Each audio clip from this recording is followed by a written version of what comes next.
Hello everyone, welcome है आपका हमारे चैनल एसएससी बुक एसबी में। इस वीडियो में हम देखने वाले हैं स्टैटिक जीके का एक इंपॉर्टेंट टॉपिक जो कि होने वाला है स्पोर्ट्स। ये हमारी थर्ड क्लास है। इससे पहले वाली क्लास आपने नहीं देखी तो उसका लिंक डिस्क्रिप्शन में है। वो भी स्टैटिक जीके के इंपॉर्टेंट टॉपिक हैं, आप उसको भी देख सकते हैं। आज हम अपनी वीडियो में देखने वाले हैं स्पोर्ट्स से रिलेटेड थ्योरी और प्रीवियस ईयर क्वेश्चन जो एग्जाम्स में पूछे गए हैं। तो चलिए वीडियो को स्टार्ट करते हैं।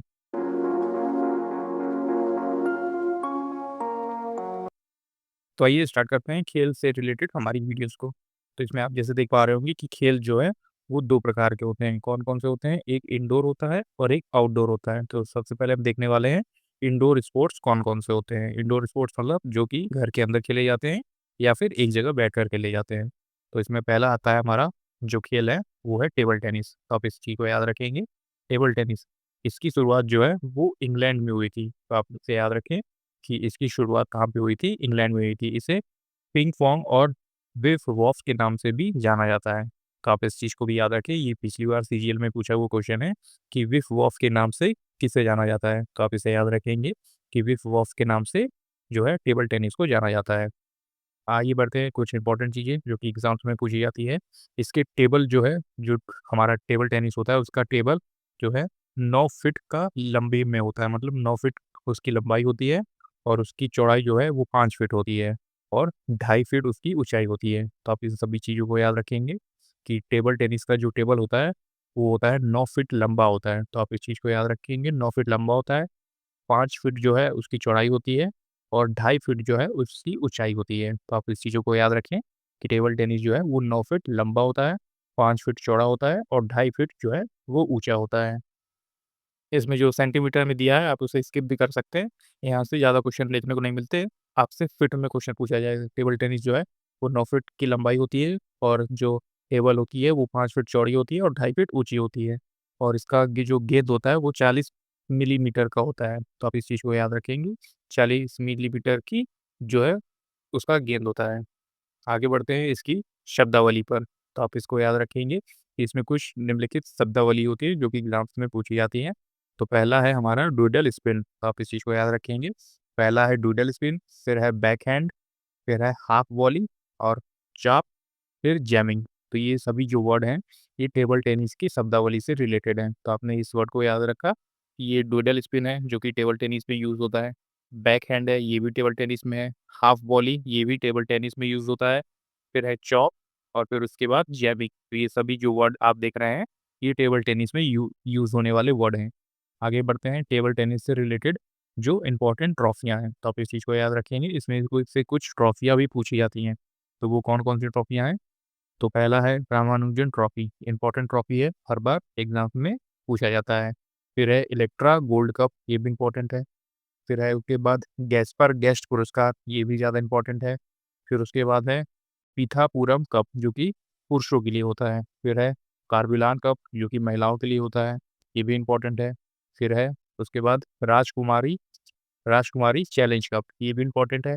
बारना बैलक कप, ये भी इम्पोर्टेंट है। और फिर जयलक्ष्मी कप, ये भी इम्पोर्टेंट है। तो ये जो मैंने आपको बताया इन सभी से एग्जाम्स में ट्रॉफियों से क्वेश्चन पूछ रखा है जो कि टेबल टेनिस से रिलेटेड है ये सभी ट्रॉफियाँ। तो उम्मीद है आप इस चीज़ को याद रखेंगे कि जो टेबल टेनिस से ट्रॉफियाँ पूछी जाती हैं वो किस प्रकार हैं। वो है रामानुजन ट्रॉफी, फिर उसके बाद है इलेक्ट्रा गोल्ड कप, ये भी टेबल टेनिस से रिलेटेड है। फिर गैस्पर गेस्ट पुरस्कार, ये भी है रिलेटेड। फिर है पीथापुरम कप जो कि मेल्स के लिए होता है और कार्बिलान कप जो कि फीमेल्स के लिए होता है। फिर है उसके बाद राजकुमारी चैलेंज कप, फिर है बारना बैलक कप और फिर है जयलक्ष्मी कप। तो ये था हमारा टेबल टेनिस से रिलेटेड कुछ ट्रॉफियाँ। तो उम्मीद है आप इन सभी चीज़ों को अपने एग्ज़ाम्स के लिए अच्छे से याद रखेंगे। आइए बढ़ते हैं अपने अगले खेल की तरफ। तो हमारा अगला जो खेल आता है वो है शतरंज। तो आपने ये खेल ज़रूर सुना होगा, देखा होगा कि कैसे ये खेल जो है वो खेला जाता है। तो आइए इसके बारे में कुछ हम समझते हैं। भारत में शतरंज की उत्पत्ति जो है वो 6ठी शताब्दी में गुप्त वंश के दौरान हुई थी। तो आप इस चीज़ को याद रखेंगे कि भारत में शतरंज की जो उत्पत्ति है, मतलब ये कहाँ से लाया गया था? तो ये गुप्त वंश के द्वारा इसकी उत्पत्ति हुई थी। इसके बाद एक इम्पोर्टेंट चीज़ आप याद रखेंगे, अंतर्राष्ट्रीय शतरंज महासंघ या फिर जिसे विश्व शतरंज महासंघ FIDE कहते हैं, उसकी स्थापना जब है 20 जुलाई 1924 को पेरिस जो कि फ्रांस में है वहाँ पे की गई थी। तो ये इम्पोर्टेंट चीज़ें हैं, आप इन चीज़ों को याद रखेंगे कि अंतर्राष्ट्रीय शतरंज महासंघ की स्थापना 20 जुलाई 1924 को फ्रांस के पेरिस में किया गया था। इसके बाद हम आगे बढ़ते हैं और शतरंज की मोहरें शतरंज की बिसात पर उपयोग की जाने वाली 6 अलग-अलग प्रकार की होती हैं। तो आपने अगर शतरंज देखा होगा, तो उसमें कुछ लाइनें बनी होती हैं, ब्लैक व्हाइट ऐसे करके लाइनें बनी होती हैं और उसी में शतरंज जो है वो खेला जाता है। इसमें शतरंज बोर्ड के दोनों तरफ जो है 1 राजा होता है, 1 रानी, 2 हाथी, 2 बिशप, 2 शूरवीर और 8 प्यादे होते हैं। तो इस तरह से शतरंज को खेला जाता है। हमारे लिए इम्पोर्टेंट है इसकी शब्दावली, तो आप इस चीज़ को याद रखेंगे। शतरंज की शब्दावली से भी काफ़ी ज़्यादा क्वेश्चन पूछे जाते हैं। तो इसमें पहला जो वर्ड आता है, वो है स्टेलमेट। तो स्टेलमेट हो गया, फिर है चेकमेट हो गया, फिर है बिशप, फिर गैम्बिट और फिर कैसलिंग। तो आप इन वर्ड को याद रखेंगे, ये सभी वर्ड जो है वो एग्ज़ाम्स में पूछे गए हैं। स्टेलमेट ये इम्पोर्टेंट वर्ड है, चेकमेट भी इम्पोर्टेंट वर्ड है, फिर है बिशप, फिर है गैम्बिट और फिर उसके बाद है कैसलिंग। तो ये सभी वर्ड जो है, ये शतरंज से रिलेटेड हैं। इससे कुछ ट्रॉफियाँ भी जो है एग्ज़ाम्स में पूछी जाती हैं। तो शतरंज से कौन-कौन सी ट्रॉफियाँ जो है इस खेल से जुड़ी हुई हैं, तो इसमें है Naidu trophy, Khetan trophy, Limca trophy और फिर है लीना ट्रेस सिटी ट्रॉफी। तो आप इस चीज़ सभी को याद रखेंगे। इम्पोर्टेंट ट्रॉफियाँ हैं, हर बार एग्ज़ाम्स में पूछी जाती हैं। तो ट्रॉफियों से आपने याद रखा शतरंज में कौन-सी ट्रॉफी दी जाती है, नायडू ट्रॉफी हो गया, फिर उसके बाद खेतान ट्रॉफी हो गया, फिर है Limca trophy. Limca trophy important है, ज़्यादातर ये एग्ज़ाम्स में पूछा जाता है। फिर लीना रेस सिटी ट्रॉफी हो गया, ये भी इम्पोर्टेंट है, ये भी एग्ज़ाम्स में पूछे जाते हैं। आइए अब देखते हैं अपना अगला गेम। तो हमारा अगला गेम आता है। वीडियो में आगे बढ़ने से पहले दोस्तों एक इंपॉर्टेंट इन्फॉर्मेशन आप सभी के लिए, अगर आप 2025 एसएससी एग्जाम्स की तैयारी कर रहे हैं, चाहे वो सीजीएल हो, सीपीओ हो, सीएचएसएल, एमटीएस, जीडी, स्टेनो या फिर सिलेक्शन पोस्ट, तो आपके लिए इंग्लिश वोकेबलरी की बुक काफ़ी यूज़फुल हो सकती है। ये बुक जो है वो ई-बुक है, आपको इसका पीडीएफ मिल जाएगा मात्र 39 रुपीज़ में। आप अगर हमें नीचे व्हाट्सएप नंबर दिया है, उस पे मैसेज करेंगे तो ये ई-बुक आपको मात्र 39 रुपीज़ में मिल जाएगी। इस बुक में हमने दिया है आपको one word substitution, idiom and phrases, synonym, antonym और फ्रेजल वर्ब। जैसा आप सभी जानते हैं, फ्रेजल वर्ब भी बहुत ज़्यादा इंपॉर्टेंट हो गया अभी एसएससी एग्जाम्स में। 1 से 2 क्वेश्चन आपको इंग्लिश में फ्रेजल वर्ब से देखने को मिल जाएँगे। तो ये काफ़ी यूज़फुल बुक होने वाली है। इसमें आप देख लीजिए कि आपको सभी चीज़ें जो हैं, सभी टॉपिक वो अल्फ़ाबेटिकल ऑर्डर में देखने को मिल जाएँगे और इसमें काफ़ी अच्छी-खासी मात्रा में सभी टॉपिक हैं। तो आपको इसमें कोई भी ज़्यादा दिक्कत नहीं आएगी। इसमें आपको प्री और मेंस सभी तरीके के एग्ज़ाम्स से रिलेटेड जो भी क्वेश्चन पूछे गए हैं, वो सभी इसमें ऐड मिलेंगे। जैसा कि सिनोनिम, एंटोनिम आप देख सकते हैं, फ्रेजल वर्ब आप देख सकते हैं, ये भी अल्फ़ाबेटिकल ऑर्डर में जो है वो सभी दिया हुआ है। जैसा कि आप सभी ने देखा कि ये बुक हमारी मात्र 39 रुपीज़ में है। आप चाहें तो ये बुक आप हमसे व्हाट्सएप नंबर पे मैसेज करके ले सकते हैं, जो कि सिर्फ़ 39 रुपीज़ में आपको मिल जाएगी। ये काफ़ी यूज़फुल बुक है, जो आपकी एसएससी एग्ज़ाम्स में इंग्लिश वोकैब्युलरी वाले जो पोर्शन है, उसको बहुत ही अच्छे से कंप्लीट कर सकती है। तो ये कौन-सा गेम है? ये है बैडमिंटन। तो आपने सभी ने बैडमिंटन ज़रूर खेला होगा। आइए अब समझते हैं उसकी कुछ इम्पोर्टेंट चीज़ों के बारे में। तो इसे पूना के गैरीसन शहर के नाम पर पूना के नाम से भी जाना जाता है। भारत ने 1936 में सहयोगी के रूप से बैडमिंटन वर्ल्ड फेडरेशन 1934 में इसे शामिल किया गया था। तो आइए समझते हैं अब बैडमिंटन से कुछ इम्पोर्टेंट चीज़ें। तो जैसा आप देख पा रहे होंगे कि बैडमिंटन जो है वो कोर्ट पे खेला जाता है। कोर्ट मतलब कि एक ऐसी जगह जहाँ पे बैडमिंटन खेला जाए। तो उसकी जो कोर्ट की लंबाई होती है, वो 13.4 मीटर जो लंबा होता है, फिर है 6.1 मीटर चौड़ा होता है और ये एकल्स के लिए होता है। एकल के लिए मतलब कि जब सामने एक प्लेयर खड़ा हो और इधर एक प्लेयर खड़ा हो, दोनों तरफ एक प्लेयर खड़े हों, तो उसकी लंबाई कितनी होती है और चौड़ाई कितनी होती है, ये लिखा हुआ है। जब एक-एक लोग खेलें, तो उसकी लंबाई है 13.4 मीटर लंबा है और फिर चौड़ाई है 6.1 मीटर ये चौड़ा है। जब 1 लोग खेले, 1 जोड़ी खेले। इसी तरह जब 2 लोग खेलेंगे तो उसकी लंबाई कितनी हो जाएगी? तो लंबाई देखिए कि लंबाई सेम है।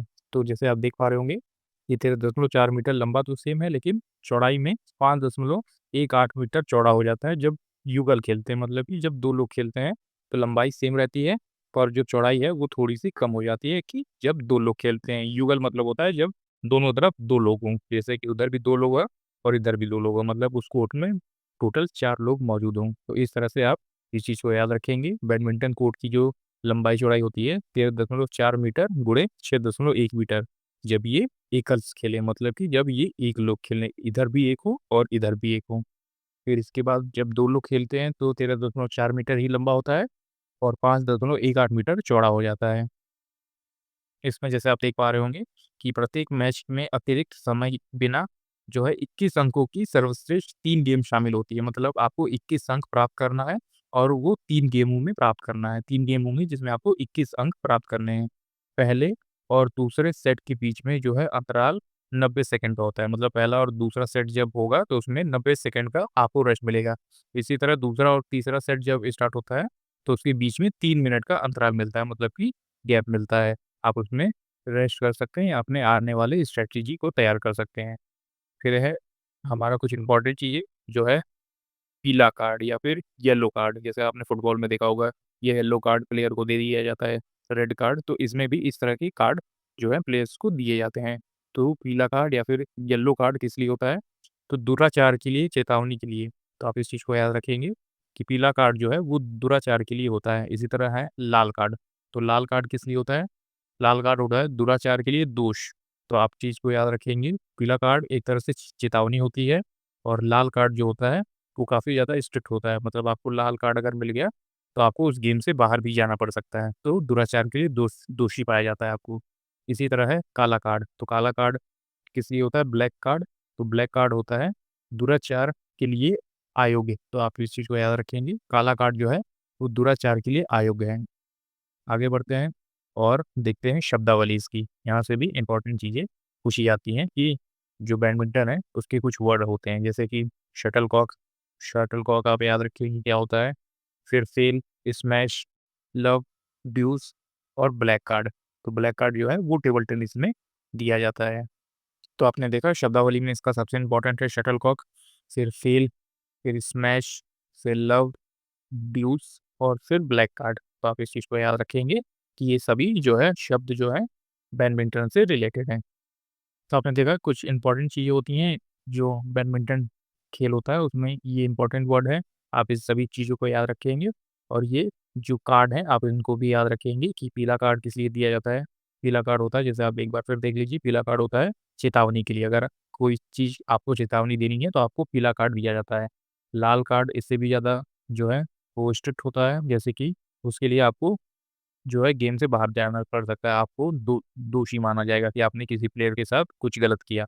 और इससे भी ज़्यादा स्ट्रिक्ट होता है ये काला कार्ड, ब्लैक कार्ड जिसे कहेंगे। तो अगर ये आपको मिलता है तो आप उस गेम से या फिर उस टूर्नामेंट से ही बाहर हो सकते हैं। आप उसके खेलने के लायक ही नहीं होंगे। तो आप इस चीज़ को याद रखेंगे, काला कार्ड, ब्लैक कार्ड सबसे ज़्यादा डेंजरस होता है।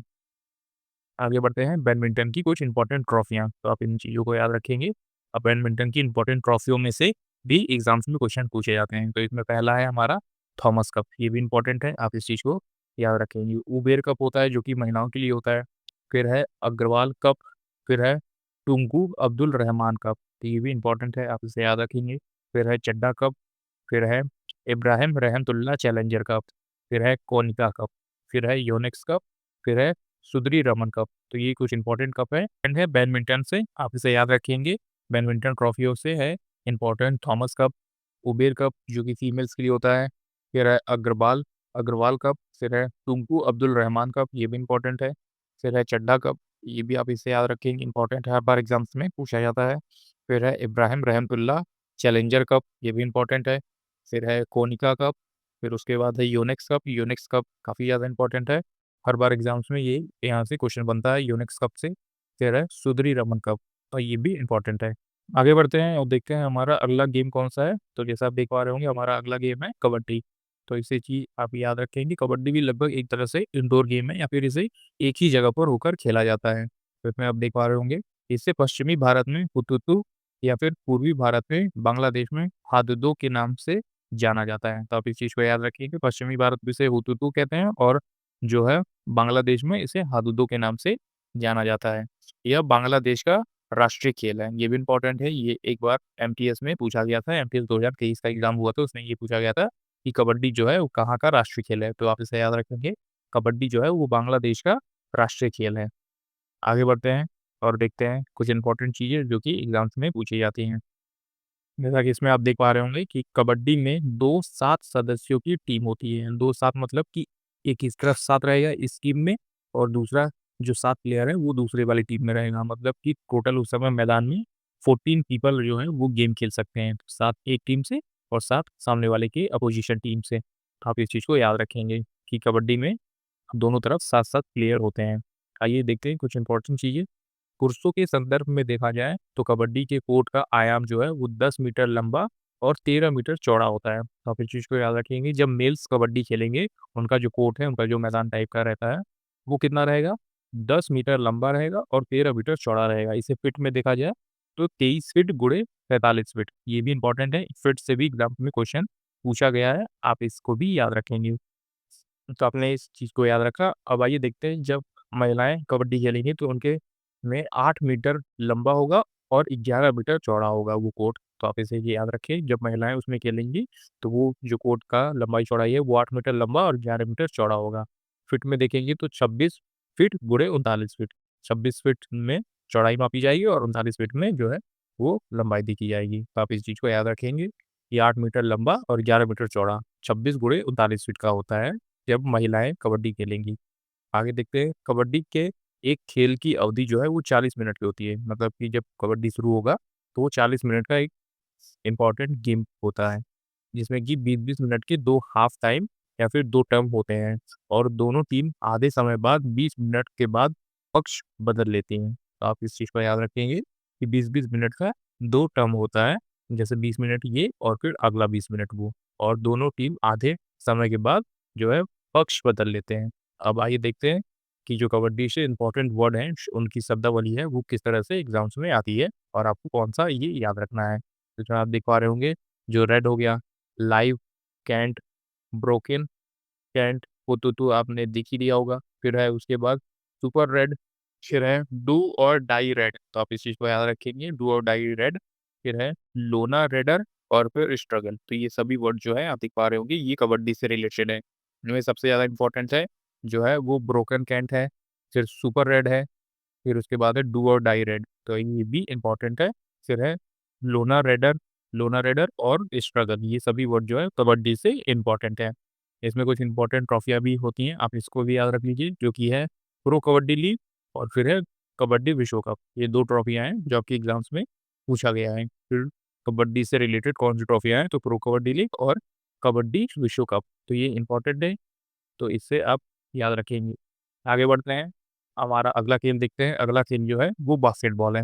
आप इस चीज़ को याद रखेंगे, हमारा नेक्स्ट वर्ड आता है, हमारा next game basketball.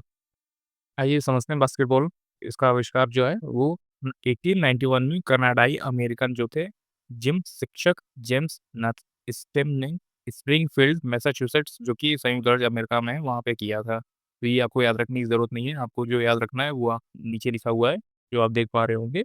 Basketball court जो है वो 28 मीटर लंबा और 15 मीटर चौड़ा होता है। ये सबसे ज़्यादा इम्पोर्टेंट चीज़ है, ये डायरेक्ट आपके एग्ज़ाम में ये चीज़ लिख कर आएगी, आपको बताना पड़ेगा कि जो हमारा बास्केटबॉल गेम है, उसमें उसका कोर्ट जो है वो कितने मीटर लंबा और कितने मीटर चौड़ा होता है।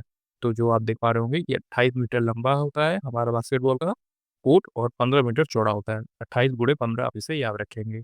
आगे बढ़ते हैं, जो है टीम में 12 खिलाड़ी होते हैं, जिसमें 5 खिलाड़ी कोर्ट पर और खेलने का समय जो है FIBA में 10-10 मिनट के 4 क्वार्टर होते हैं। तो आप इस चीज़ को याद रखेंगे कि 10-10 मिनट के 4 क्वार्टर होते हैं और जो NBA होता है उसमें जो है 12-12 मिनट के 4 क्वार्टर होते हैं। तो कोई भी व्यक्ति अधिकतम 4 अंक प्राप्त कर सकता है। तो आपने इसे याद रखा कि इसमें 4 अंक प्राप्त करने की लड़ाई होती है और टीम में 12 खिलाड़ी होते हैं, 5 खिलाड़ी कोर्ट पर होते हैं और खेलने का जो समय है FIBA के अनुसार 10 मिनट होता है और NBA के अनुसार जो है वो 12-12 मिनट के 4 क्वार्टर होते हैं।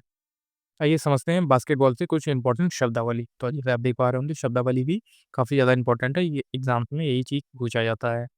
आप इसमें देखें स्लैम डंक जो कि बास्केटबॉल से रिलेटेड है, फिर है फुल कोर्ट प्रेस, ये भी बास्केटबॉल से रिलेटेड वर्ड हो गया। प्ले मेकर पॉइंट गार्ड, फिर है हुपस्टर, ये भी इम्पोर्टेंट है। फिर उसके बाद है बोनस, ये भी जो है बास्केटबॉल से रिलेटेड वर्ड है। फ्री थ्रो, फिर है ड्रिबलिंग, फिर है चेरी पिकिंग, ओवरहेड पास और अंडरहेड पास। तो ये इंपॉर्टेंट वर्ड है जो कि बास्केटबॉल से पूछे गए हैं। इसमें कि अंडरहेड पास काफ़ी इंपॉर्टेंट है, ओवरहेड पास इंपॉर्टेंट है, फिर है चेरी पिकिंग, ये भी इंपॉर्टेंट है, ड्रिबलिंग ये हर बार एग्जाम्स में पूछे जाता है, बोनस हो गया, प्ले मेकर पॉइंट जो है प्ले मेकर पॉइंट गार्ड ये भी इंपॉर्टेंट है, स्लैम डंक ये भी कई बार एग्जाम्स में पूछा गया है। तो ये वर्ड हैं जो कि बास्केटबॉल से हैं और एग्जाम्स में पूछे जाते हैं। आगे बढ़ते हैं और देखते हैं बास्केटबॉल से रिलेटेड कुछ कप या फिर जो ट्रॉफियाँ होती हैं, वो किस तरह से होती हैं। तो आप देख पा रहे होंगे ट्रॉफियाँ, इसमें कुछ इंपॉर्टेंट ट्रॉफियाँ हैं जो कि हैं लैरी ओब्रायन, फिर है चैंपियनशिप ट्रॉफी, फिर है बैंगलोर ब्लूज चैलेंज कप, ये भी इंपॉर्टेंट है, आप इसे याद रखेंगे। फिर अगला जो कप आता है वो है विलियम जोन्स कप, फिर है बीसी गुप्ता ट्रॉफी, फिर है उसके बाद ब्राउन ट्रॉफी, फिर है बॉब कुसी ट्रॉफी, फिर उसके बाद आता है मैरिस पोडो लॉफ ट्रॉफी। मैरिस पोडोलॉफ ट्रॉफी, ये इंपॉर्टेंट ट्रॉफी हैं जो आपसे बास्केटबॉल में पूछा जाता है, तो आप इसे याद रखेंगे कि लैरी ओब्रायन, ये इंपॉर्टेंट ट्रॉफी है। यहाँ से आपका ज़रूर एक क्वेश्चन देखने को मिलेगा कि बास्केटबॉल से सबसे इंपॉर्टेंट और सबसे फेमस ट्रॉफी है लैरी ओब्रायन। फिर है बैंगलोर ब्लू चैलेंज कप, तो बैंगलोर ब्लू चैलेंज कप हो गया। विलियम जोन्स कप, ये भी इंपॉर्टेंट है। तो ये 3 आप ज़रूर अपने एग्जाम्स के लिए याद रखेंगे जो कि बास्केटबॉल से रिलेटेड कप है। लैरी ओब्रायन चैंपियंस ट्रॉफी, फिर है बैंगलोर ब्लूज कप, फिर है विलियम जोन्स कप, फिर इसके बाद बीसी गुप्ता ट्रॉफी। तो ये 3-4 ट्रॉफियाँ जो हैं वो आपसे हमेशा एग्जाम में पूछे जाते हैं बास्केटबॉल से। आइए अब देखते हैं स्नूकर गेम। तो स्नूकर भी एक तरह का गेम होता है, आपने इसे कभी देखा होगा तो आपको याद आ जाएगा कि स्नूकर किस तरह से खेला जाता है। तो इसमें आप याद रखेंगे कि इसमें 22 ऑब्जेक्ट बॉल होती है, जिसमें कि 15 लाल और 6 रंगीन बॉल होती हैं, और इसे एक क्यू बॉल होता है, इसमें एक क्यू बॉल होता है। तो आपने देखा होगा कि ग्रीन कलर का टेबल होता है, तो उसमें कुछ बॉलें होती हैं, उसको होल्स में मारना होता है। तो इसी तरह से स्नूकर गेम जो है वो खेला जाता है। आपके लिए इम्पोर्टेंट जो चीज़ है वो इसकी शब्दावली है, तो आप इस चीज़ को ज़रूर याद रखेंगे कि स्नूकर से किस तरह की शब्दावली क्वेश्चन बनते हैं। तो पहला है हमारा बैक स्पिन, बैक स्पिन है, फिर है कुशन, फिर है ब्रेक, फिर शॉट, फिर इन ऑफ, स्क्रैच, जिगर, फिर क्यू स्ट्रोक। तो ये जो वर्ड हैं शब्दावली हैं ये स्नूकर से रिलेटेड हैं, तो हम इन सभी चीज़ों को याद रखेंगे। जैसे आपने देखा बैक स्पिन इंपॉर्टेंट है, कुशन शॉट इंपॉर्टेंट है, ब्रेक शॉट इंपॉर्टेंट है, फिर है इन ऑफ स्क्रैच, फिर है क्यू स्ट्रोक, ये सभी इंपॉर्टेंट है। आप इन सभी चीज़ों को याद रखेंगे जो कि स्नूकर से रिलेटेड है। आगे बढ़ते हैं। आगे हमारा जो नेक्स्ट गेम है वो है तैराकी, मतलब कि स्विमिंग। तो तैराकी आप याद रखेंगे, इसे स्विमिंग के नाम से भी जाना जाता है। यहाँ से भी क्वेश्चन जो है इंपॉर्टेंट बनते हैं। तो इसमें आप याद रखेंगे कि स्विमिंग जिसकी स्थापना जो है, इसकी फेडरेशन की स्थापना 19 जुलाई 1908 में हुई थी। Swimming federation of India SFI का गठन जो है 1948 में किया गया था। तो आप इस चीज़ को याद रखेंगे कि एसएफआई का गठन जो है 1948 में किया गया था। आगे देखते हैं इसकी कुछ शब्दावली इंपॉर्टेंट टर्म जो है वो किस तरह से है। तो ये है tumble turn, dolphin kick, freestyle, break stroke और बटरफ्लाई। तो ये स्विमिंग के कुछ इंपॉर्टेंट टर्म हैं जिसमें से टम्बल टर्न इंपॉर्टेंट है, बटरफ्लाई इंपॉर्टेंट है, ब्रेस्ट स्ट्रोक इंपॉर्टेंट है और फ्री स्टाइल इंपॉर्टेंट है। तो ये सभी इंपॉर्टेंट है। और डॉल्फिन किक आप अंदाजा इसमें लगा सकते हैं कि डॉल्फिन कहाँ पे रहेगी, पानी में रहेगी, तो ये तैराकी से ऑलरेडी संबंधित हो जाएगा। तो ये कभी एग्जाम्स में पूछा नहीं गया है, पर आप इसे ज़रूर याद रखेंगे। डॉल्फिन किक भी जो है तैराकी या फिर स्विमिंग से रिलेटेड है। बटरफ्लाई इंपॉर्टेंट है, ब्रेस्ट स्ट्रोक इंपॉर्टेंट है और फ्री स्टाइल इंपॉर्टेंट है। आगे बढ़ते हैं, हमारा अगला खेल आता है जो कि है हैंडबॉल। तो हैंडबॉल भी एक तरह का खेल है, जैसे आप देख पा रहे होंगे। तो इसी से भी कुछ इस तरह से खेला जाता है। इसमें आपने देखा कि अंतर्राष्ट्रीय एमेच्योर हैंडबॉल फेडरेशन का गठन जो है वो 1928 में हुआ था। भारत में हरियाणा के Jagat Singh Chauhan handball federation of India के संस्थापक थे। उसमें आप देखेंगे हैंडबॉल जो है 7 या 11 खिलाड़ियों की 2 टीमों के बीच में खेला जाता है। हैंडबॉल में या तो 7 प्लेयर दोनों तरफ खेल सकते हैं या फिर 11 प्लेयर दोनों तरफ खेल सकते हैं। तो आप इसे याद रखेंगे कि हैंडबॉल में 7 या फिर 11 खिलाड़ी होते हैं। इस तरह से गेम आप याद रखेंगे कि ये कुछ-कुछ फुटबॉल की तरह होता है, फुटबॉल जैसे मैदान पे भी होता है। आपने देखा होगा फुटबॉल पैरों से खेला जाता है, तो इसमें पैर का यूज़ ना करते हुए इसे अपने हाथों से खेला जाता है। प्रतिद्वंदी को ऐसा करने से रोकते हैं कि जो बॉल है वो उनके गोल में ना कोई गोल कर पाए। तो ऐसा खेल क्षेत्र में दोनों छोर पर एक-एक गोल होता है और गेंद फेंकने या मारने की कोशिश रहती है। ये बिल्कुल सिमिलर है हमारे फुटबॉल के खेल से। फुटबॉल में पैरों से गोल किया जाता है, तो इसमें हाथों से गोल होता है। आगे बढ़ते हैं और देखते हैं हमारा नेक्स्ट गेम कौन-सा है, तो हमारा नेक्स्ट गेम है कुश्ती। तो कुश्ती से रिलेटेड कुछ इम्पोर्टेंट चीज़ें आइए जानते हैं। तो इसमें कुश्ती में आपको याद रखने के लिए सबसे इम्पोर्टेंट चीज़ जो आप देख पा रहे होंगे, इसमें है पहला राष्ट्रीय कुश्ती टूर्नामेंट 1888 में 1888 में न्यूयॉर्क शहर में आयोजित किया गया था। तो आप इस चीज़ को याद रखेंगे कि जो पहला राष्ट्रीय कुश्ती टूर्नामेंट है वो 1888 में न्यूयॉर्क शहर में आयोजित किया गया था। कुश्ती के कुछ प्रकार होते हैं, जैसे कि आप याद रखेंगे कुश्ती के कुछ प्रकार हैं, free style, Greco Roman, Sumo. कुश्ती की शुरुआत जापान में हुई थी। तो आप इस चीज़ को याद रखेंगे कि कुश्ती की शुरुआत जो है वो कहाँ पे हुई थी? जापान में हुई थी। और कुश्ती के कुछ प्रकार होते हैं, जैसे एक फ्री स्टाइल कुश्ती होती है और एक होती है ग्रीको रोमन कुश्ती। तो इन दोनों में थोड़ा-थोड़ा डिफरेंस होता है। तो आपको बस इतना याद रखना है, कुश्ती के 2 प्रकार होते हैं, एक फ्री स्टाइल, एक ग्रीको रोमन। और पहला राष्ट्रीय कुश्ती जो टूर्नामेंट है वो 1888 में न्यूयॉर्क शहर में आयोजित किया गया था। आइए देखते हैं कुछ इंपॉर्टेंट चीज़ें जो कि है शब्दावली। शब्दावली से एग्ज़ाम में ज़्यादा क्वेश्चन पूछे जाते हैं, तो हम भी सिर्फ़ उसी पे फ़ोकस करेंगे जो कि है ब्रिज, डेंजर, पोज़ीशन, फिर है पैसिविटी, टेक्निकल फ़ॉल। तो ये सभी वर्ड जो है कुश्ती से रिलेटेड है, आप याद रखेंगे। ब्रिज हो गया, डेंजर पोज़ीशन हो गया, फिर पैसिविटी हो गया, फिर है टेक्निकल फ़ॉल। तो ये सभी वर्ड जो है वो आता है कुश्ती से रिलेटेड। कुश्ती से रिलेटेड ये सभी वर्ड हैं, आप ज़रूर इन सभी वर्ड को अपने एग्ज़ाम्स के लिए याद। तो आइए देखते हैं आउटडोर स्पोर्ट्स। अब कुछ ऐसे स्पोर्ट्स आते हैं जो कि घर के बाहर खेले जाते हैं, मतलब कि फील्ड में खेले जाते हैं। तो सबसे पहला स्पोर्ट्स जो है हमारा वो है गोल्फ। तो गोल्फ आता है हमारा आउटडोर स्पोर्ट्स में, और इसमें देखते हैं कि गोल्फ में हमारे लिए क्या इंपॉर्टेंट है। तो इसकी उत्पत्ति 15वीं शताब्दी के स्कॉटलैंड में हुई थी। तो आप इस चीज़ को याद रखेंगे कि गोल्फ की उत्पत्ति जो हुई थी वो 15वीं शताब्दी के स्कॉटलैंड में हुई थी। यह दुनिया का सबसे पुराना टूर्नामेंट में से एक होता है। आइए आगे बढ़ते हैं।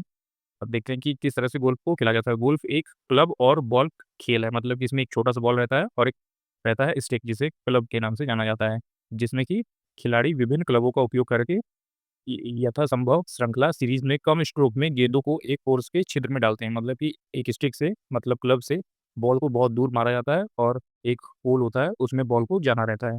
यही होता है गोल्फ का गेम। इसमें देखते हैं कि जो प्रमुख शब्दावली है, जो एग्ज़ाम्स में कुछ इंपॉर्टेंट टर्म्स पूछे जाते हैं, वो किस तरह से हैं। तो गोल्फ में इस जो वर्ड है वो आता है, फिर है एल्बाट्रॉस, फिर है birdie, bunker, double, eagle, block, bounce back, club face, drive, fair, fairway, turkey और एड्रेस। तो कुछ इंपॉर्टेंट कीवर्ड है, आप इसे याद रखेंगे। सबसे ज़्यादा इंपॉर्टेंट वर्ड है ये अल्बाट्रॉस, ये ज़्यादा इंपॉर्टेंट एग्जाम्स में पूछा जाता है। फिर है ईगल, फिर है बाउंस बैक और फिर उसके बाद है क्लब फेस। तो ये कुछ इंपॉर्टेंट है शब्दावली, आप इस चीज़ को याद रखेंगे। ये सभी जो है वो गोल्फ से रिलेटेड है। कुछ इंपॉर्टेंट ट्रॉफियाँ देखते हैं, जिनसे भी एग्जाम्स में क्वेश्चन पूछे जाते हैं। तो ये गोल्फ से रिलेटेड ट्रॉफियाँ हैं। तो सबसे पहली ट्रॉफी जो है आप याद रखिए, फेडेक्स कप, ये काफ़ी ज़्यादा इंपॉर्टेंट है।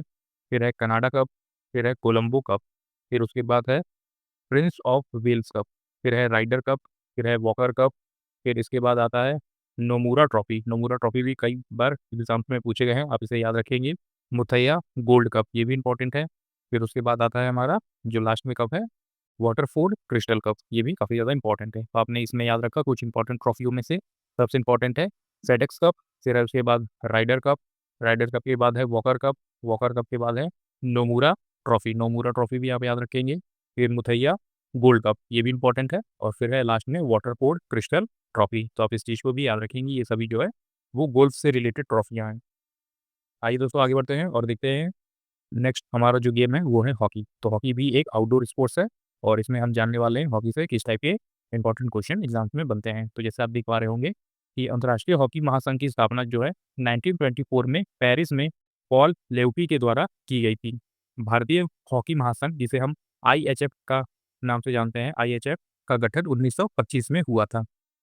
तो आप इसे याद रखेंगे कि हॉकी भी एक आउटडोर गेम है और ये भी एग्जाम्स में काफ़ी इंपॉर्टेंट चीज़ें यहाँ से भी पूछी जाती हैं। इसकी शब्दावली देखते हैं, तो शब्दावली में सबसे इंपॉर्टेंट है हमारा, तो आप देख पा रहे होंगे, स्ट्राइकिंग सर्कल, ये हॉकी से रिलेटेड है। स्कूप, ये भी हॉकी से रिलेटेड है।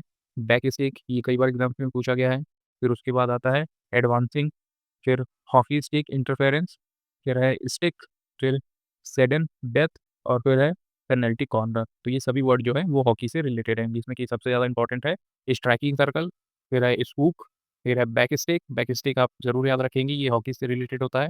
फिर है एडवांसिंग, एडवांसिंग के बाद है जो स्टिक है, फिर है सडन डेथ और फिर है पेनल्टी कॉर्नर। तो ये सभी वर्ड जो हैं आप देख पा रहे होंगे, ये जो रिलेटेड है हॉकी से रिलेटेड है। आइए कुछ इंपॉर्टेंट ट्रॉफियों पे नज़र डालते हैं जो कि हॉकी में दिया जाता है। तो कुछ इंपॉर्टेंट ट्रॉफी हैं जैसे कि आप देख पा रहे होंगे, ये है आगान खां कप, आगान खां कप, फिर है बीटन कप, फिर है ध्यानचंद ट्रॉफी, फिर उसके बाद है सुल्तान ऑफ जोहर कप, फिर उसके बाद आप देख पा रहे होंगे Murugappa gold cup, Nehru trophy, Rangaswamy cup, फिर है रणजीत सिंह गोल्ड कप, फिर उसके बाद आप देख पा रहे होंगे कि Kuppuswamy Naidu trophy, lady Ratan Tata trophy, आप इसमें देख पा रहे होंगे। फिर उसके बाद आता है हमारा एमसीसी ट्रॉफी। आप नीचे देखेंगे तो इसमें लिखा हुआ है कि सुल्तान अजलान शाह कप। फिर उसके बाद एक और इम्पोर्टेंट ट्रॉफी है जिसमें कि आप अभी नीचे देखेंगे, जो कि है खान अब्दुल गफ्फार खान कप। तो ये सभी कप जो है ये हमारे हॉकी से रिलेटेड हैं। आइए फिर से एक बार देखते हैं कि कौन से इंपॉर्टेंट कप हैं जो कि हॉकी से रिलेटेड ट्रॉफियां हैं। पहला है आगान खां कप, ये इंपॉर्टेंट है, आप इसे याद रखेंगे। फिर है पीटन कप, फिर है मेजर ध्यानचंद ट्रॉफी, आप इसे भी याद रखें। सुल्तान ऑफ जोहर कप, ये भी इंपॉर्टेंट है, एग्जाम्स में पूछे गए हैं ये। फिर है मुर्गप्पा गोल्ड कप, ये भी हॉकी से रिलेटेड है। फिर है नेहरू ट्रॉफी, ये भी हॉकी से रिलेटेड है। रंगा स्वामी ट्रॉफी, ये भी रिलेटेड है हॉकी से। फिर है रणजीत सिंह गोल्ड कप, ये भी आप याद रखेंगे। उसके बाद है कुप्पू स्वामी नायडू ट्रॉफी, ये भी जो है हॉकी से रिलेटेड है। लेडी रतन टाटा ट्रॉफी, इसमें महिलाएं हॉकी खेलती हैं और ये उनकी ट्रॉफी से रिलेटेड है। फिर है एमसीसी ट्रॉफी, ये भी इंपॉर्टेंट है, एग्जाम्स में पूछा गया है। फिर है सुल्तान अजलान शाह कप, ये भी इंपॉर्टेंट है हॉकी से, आप इसे भी याद रखेंगे। फिर है खान अब्दुल गफ्फार खान कप, तो ये भी इससे रिलेटेड है हॉकी से। कुछ जो ट्रॉफी आपने देखी ये सभी जो है वो हॉकी से रिलेटेड है और हर बार एग्जाम्स में यहाँ से क्वेश्चन पूछे जाते हैं। आप इसे याद कर लीजिए, आपका एक भी क्वेश्चन इससे बाहर नहीं जाएगा। आगे बढ़ते हैं, सबसे पसंदीदा खेल की तरफ बढ़ते हैं जो कि है हमारा क्रिकेट। तो क्रिकेट आप याद रखेंगे, क्रिकेट को भारत में बहुत ज़्यादा देखा जाता है, पसंद किया जाता है। तो 1709 से पहले ज्ञात खेल जिसमें टीमों ने काउंटी नामों का उपयोग किया गया था, यह 1700 के दौरान इंग्लैंड में एक लोकप्रिय और व्यापक रूप से प्रलेखित किया गया था। तो आप इस चीज़ को याद रखेंगे कि क्रिकेट जो है वो कहाँ सा है, इंग्लैंड का है। सबसे पहले शुरुआत इसकी कहाँ से की गई थी, तो इंग्लैंड में किया गया था क्रिकेट। आइए बढ़ते हैं आगे, जो कि है पहला अंतर्राष्ट्रीय क्रिकेट खेल जो है वो 1844 में संयुक्त राज्य अमेरिका और कनाडा के बीच में खेला गया था। यहाँ से एक इम्पोर्टेंट फैक्ट बनता है, आप इसे याद रखेंगे कि जो पहला इंटरनेशनल क्रिकेट मैच खेला गया था, आप देख पा रहे होंगे 1844 में अमेरिका वर्सेस कनाडा के बीच में खेला गया था। तो 1844 में आप याद रखेंगे अमेरिका वर्सेस कनाडा में ये पहला अंतर्राष्ट्रीय मैच खेला गया था। तो आपने देखा कि जो हमारा अंतर्राष्ट्रीय क्रिकेट मैच है वो 1844 में संयुक्त राज्य अमेरिका और कनाडा के बीच में खेला गया था। इसी तरह पहला आधिकारिक जो टेस्ट मैच होता है, आपने देखा होगा अंतर्राष्ट्रीय टेस्ट मैच 1877 में मेलबर्न में ऑस्ट्रेलिया और इंग्लैंड के बीच में खेला गया था। तो आप ये दोनों चीज़ें याद रखेंगे, इंपॉर्टेंट है, एग्जाम्स में ये पूछे जाते हैं कि 1844 में उनके देशों के बीच में पहला अंतर्राष्ट्रीय क्रिकेट मैच खेला गया था, तो अमेरिका वर्सेस कनाडा। और इसी तरह जो पहला टेस्ट मैच खेला गया था वो ऑस्ट्रेलिया वर्सेस इंग्लैंड के बीच में खेला गया था 1877 में। आइए अब समझते हैं कि क्रिकेट की फील्ड पर कितनी लंबाई होती है, कितनी चौड़ाई होती है, मतलब क्रिकेट का जो पिच होता है, वो किस तरह से डिज़ाइन होता है। तो एक फील्ड पर क्रिकेट टीम में खिलाड़ियों की संख्या टोटल 11 होती है, जैसा आप सभी को पता है। क्रिकेट पिच की लंबाई 20.12 मीटर होती है, मतलब कि 22 गज की होती है। और जो चौड़ाई होती है वो 3.05 मीटर की होती है, मतलब कि 3.33 गज की ये होती है। और क्रिकेट गेंद का वजन जो है वो 155 से 163 ग्राम के बीच में होता है। आप इन सब चीज़ों को याद रखेंगे, खास करके ये वाला इंपॉर्टेंट फैक्ट है, एग्जाम्स में ये पूछा जाता है कि क्रिकेट गेंद का जो वजन है वो 163 ग्राम का होता है। तो आप इससे एक चीज़ और याद रख लीजिए कि जो हॉकी की गेंद होती है उसको भी जो वजन है वो लगभग इतना ही होता है। तो जो हॉकी वाला गेम जो है उसका वजन भी सेम क्रिकेट की गेंद की वजन जितना ही होता है। तो आपने याद रखा कि क्रिकेट की पिच की लंबाई 20.12 मीटर है, मतलब कि 22 गज है। चौड़ाई जो है 3.05 मतलब कि 3.33 गज की होती है। आगे बढ़ते हैं और कुछ इंपॉर्टेंट चीज़ें देखते हैं कि एक बल्लेबाज जो है वो 10 तरह से आउट किया जा सकता है। वो 10 तरीके कौन-कौन से हैं, ये भी इंपॉर्टेंट वर्ड हैं। तो इसमें आप देख पा रहे होंगे कि कैच जो है वो सबसे फेमस है, आउट होने का तरीका एक होता है, फिर बोल्ड है, फिर एलबीडब्ल्यू है। एलबीडब्ल्यू का फुल फॉर्म होता है लेग बिफोर विकेट, मतलब कि आपके शरीर पे कहीं भी बॉल लगती है, अगर बैट नहीं टच होता है, तो आपके शरीर पे कहीं भी बॉल लगेगी स्टंप के बीचों-बीच ठीक सामने, अगर आप स्टंप के ठीक सामने हैं, तो आपके शरीर में अगर बॉल लगती है तो वो लेग बिफोर विकेट होगा, एलबीडब्ल्यू जिसे कहेंगे। Stumped, hit wicket, run out, time out, गेंद को रोकना, फील्डिंग में बाधा डालना और गेंद को 2 बार हिट करना, ये सभी तरीकों से एक बल्लेबाज जो है वो आउट हो सकता है। आइए कुछ समझते हैं इंपॉर्टेंट चीज़ें कि क्रिकेट के बैट की लंबाई और चौड़ाई किस तरह से डिज़ाइन होती है। तो क्रिकेट के बल्ले की न्यूनतम जो लंबाई है वो 38 इंच और चौड़ाई 4.25 इंच की होती है। ये आप याद रखेंगे, क्रिकेट से जो है ज़्यादातर क्वेश्चन एग्ज़ाम्स में बनते हैं। तो आप इन सभी चीज़ों को अच्छे से याद रखें कि क्रिकेट का जो बैट होता है उसकी न्यूनतम लंबाई 38 इंच की होती है और चौड़ाई जो है वो 4.25 इंच की होती है। क्रिकेट गेंद का जो वज़न है 155 से 163 ग्राम के बीच में होना चाहिए और इसकी जो परिधि होती है वो 224 से 229 मिलीमीटर के बीच में होनी चाहिए। तो ये भी इम्पोर्टेंट है, आप इसे याद रखेंगे। क्रिकेट गेंद का वज़न जो है वो इतना ग्राम के बीच में होना चाहिए और इसकी परिधि जो है वो 224 से 229 मिलीमीटर के बीच में होना चाहिए। आगे बढ़ते हैं। जो अंतर्राष्ट्रीय क्रिकेट में मैच का मानक क्रिकेट गेंद की औसत परिधि 8.81 इंच से 9 इंच के बीच में होनी चाहिए। क्रिकेट में स्टंप की ऊँचाई 28 इंच की होनी चाहिए। 1.22 मीटर का क्रिकेट पिच का और एक ही छोर पर स्टंप और पॉपिंग क्रीज के बीच की दूरी निम्नलिखित इस तरह से होनी चाहिए। तो आप इस चीज़ को याद रखेंगे। पॉपिंग दूरी मतलब कि जो एक व्हाइट लाइन खींची होती है स्टंप के थोड़ा-सा आगे, जिससे कि रन आउट होने का जो खतरा है वो कम हो जाता है, तो वही पॉपिंग क्रीज होती है, जो व्हाइट लाइन खींची होती है। तो आप इस चीज़ को याद रखेंगे। पॉपिंग क्रीज होती है जो स्टंप के थोड़ी-सी दूर पे बनी होती है और वो कितनी दूर होती है? 1.22 मीटर की दूरी पे होती है पॉपिंग क्रीज मतलब कि स्टंप से। आगे बढ़ते हैं और इम्पोर्टेंट शब्दावली देखते हैं मतलब कि क्रिकेट से रिलेटेड जो इम्पोर्टेंट टर्म है वो हम देखने वाले हैं। तो इसमें आप अच्छे से याद रखेंगे इन सभी को। तो इसमें से ज़्यादातर वर्ड आपने सुने ही होंगे, पर जो नहीं सुने होंगे आप उसे ज़रूर याद रखेंगे। जैसे कि ऑफ ब्रेक आपने बहुत कम सुना होगा, Mankading, follow on, fine leg, mid wicket, ये सभी जो हैं वो काफ़ी ज़्यादा इंपॉर्टेंट है, ये कम सुनने को मिलते हैं। गली हो गया, थर्ड मैन, गुगली और फिर यहाँ से आपने बहुत सारी चीज़ें सुनी होंगी। शॉर्ट पिच हो गया, full toss, square leg, yorker, wicket, pitch, bye, beamer, beamer important है। आपने बहुत कम बार इसे सुना होगा, ये सबसे ज़्यादा इम्पोर्टेंट है। हर बार एग्ज़ाम में ये पूछा जाता है। फिर है सीमर, फिर हिट विकेट आप सभी जानते होंगे। लेग बाय ये भी सुना होगा। चाइनामैन, जैसे कुलदीप यादव को चाइनामैन कहा जाता है, उनके बॉलिंग करने का तरीका इस तरह से है, तो उन्हें चाइनामैन कहा जाता है। तो ये भी आप याद रखेंगे। फिर है पैवेलियन, मेडन ओवर और नो बॉल। ये सभी वर्ड ज़्यादातर आपने सुने होंगे और जो नहीं सुना होगा जैसे कि ऑफ ब्रेक ये इंपॉर्टेंट है, मार्कडिंग ये इंपॉर्टेंट है, फॉलो ऑन ये भी इंपॉर्टेंट है, मिड विकेट ये भी इंपॉर्टेंट है। फिर उसके बाद है बीमर, ये मैंने आपको बता दिया, सीमर ये भी इंपॉर्टेंट है, चाइनामैन, पैवेलियन और मेडन ओवर ये सभी जो है वो क्रिकेट से रिलेटेड हैं। आगे बढ़ते हैं और कुछ इंपॉर्टेंट ट्रॉफियाँ देखते हैं जो कि क्रिकेट में दिया जाता है। तो कुछ इंपॉर्टेंट ट्रॉफियों में से सबसे ज़्यादा इंपॉर्टेंट है सैयद मुश्ताक अली ट्रॉफी, फिर है सीके नायडू ट्रॉफी, फिर है कूच बिहार ट्रॉफी, आप इसे याद रखेंगे। देवधर ट्रॉफी हो गया, Dilip trophy, GD Birla trophy, फिर उसके बाद है Irani trophy, Moinuddin Dowla gold cup, Moinuddin Dowla gold cup इसे आप याद रखेंगे। फिर उसके बाद रणजी ट्रॉफी ये सभी को पता होगा। फिर है इसके बाद रिलायंस कप, फिर है Rohinton Baria trophy, Sahara cup, Bens and Hedges cup, फिर है आईसीसी चैंपियंस ट्रॉफी, फिर उसके बाद है आईसीसी का विश्व कप मतलब कि आईसीसी का वर्ल्ड कप। तो ये सभी इंपॉर्टेंट ट्रॉफियाँ हैं जो कि क्रिकेट से संबंधित हैं। जैसे कि सैयद मुश्ताक अली ट्रॉफी आप इसे याद रखेंगे। फिर है सीके नायडू ट्रॉफी ये भी इंपॉर्टेंट है। कूच बिहार ट्रॉफी ये भी इंपॉर्टेंट है। देवधर ट्रॉफी ये भी कई बार एग्जाम्स में पूछा गया है।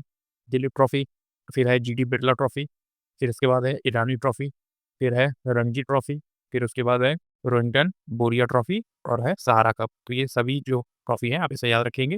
बाकी जो आईसीसी है ये आप तो देखते ही टिक कर देंगे कि ये क्रिकेट से रिलेटेड है। और बेंस एंड हेजेस कप तो ये भी इंपॉर्टेंट है, ये भी क्रिकेट से रिलेटेड है। तो जो इंपॉर्टेंट है मैंने आपको बता दिया क्रिकेट से इतनी सारी चीज़ें जो हैं एग्जाम्स में पूछी जाती हैं।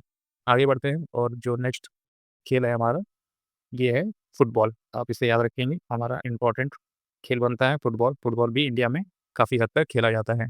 तो इसकी शुरुआत हम देखते हैं।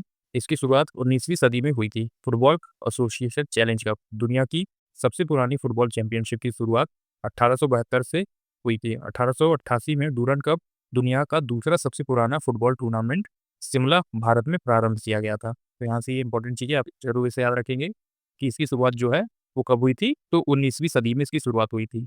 और फिर आप देख पा रहे होंगे कि सबसे पुराना फुटबॉल चैंपियंस की शुरुआत हुई थी 1872 में। दुनिया का सबसे पुराना फुटबॉल चैंपियनशिप 1872 में शुरू हुआ था और 1888 में डूरन कप, दुनिया का दूसरा सबसे पुराना फुटबॉल टूर्नामेंट जो है वो भारत के शिमला में प्रारंभ हुआ था। आइए बढ़ते हैं इंपॉर्टेंट चीज़ों पर। अब देखते हैं फुटबॉल का जो फील्ड होता है उसके कुछ तरह के इंपॉर्टेंट टर्म्स होते हैं, उसकी फुटबॉल की चौड़ाई, लंबाई किस तरह से डिज़ाइन हो रहा है।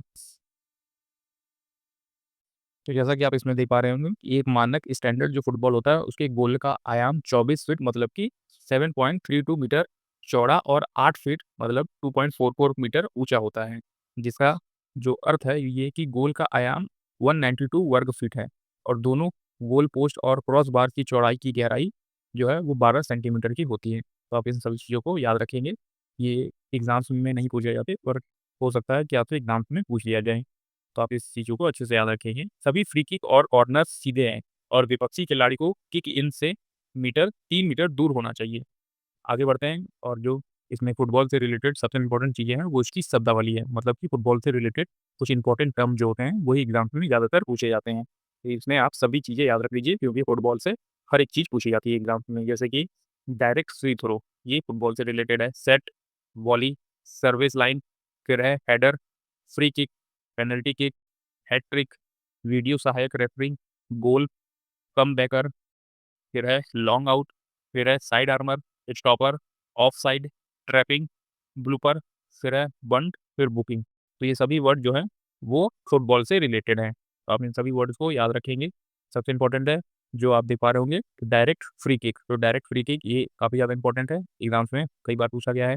वॉली इंपॉर्टेंट है, सर्विस लाइन इंपॉर्टेंट है, फिर है हेडर, मतलब कि जो हेड से फुटबॉल को मारते हैं तो उसी को हेडर कहा जाता है। फिर है फ्री किक, फिर फ्री किक के बाद पेनल्टी किक, ये भी इंपॉर्टेंट है।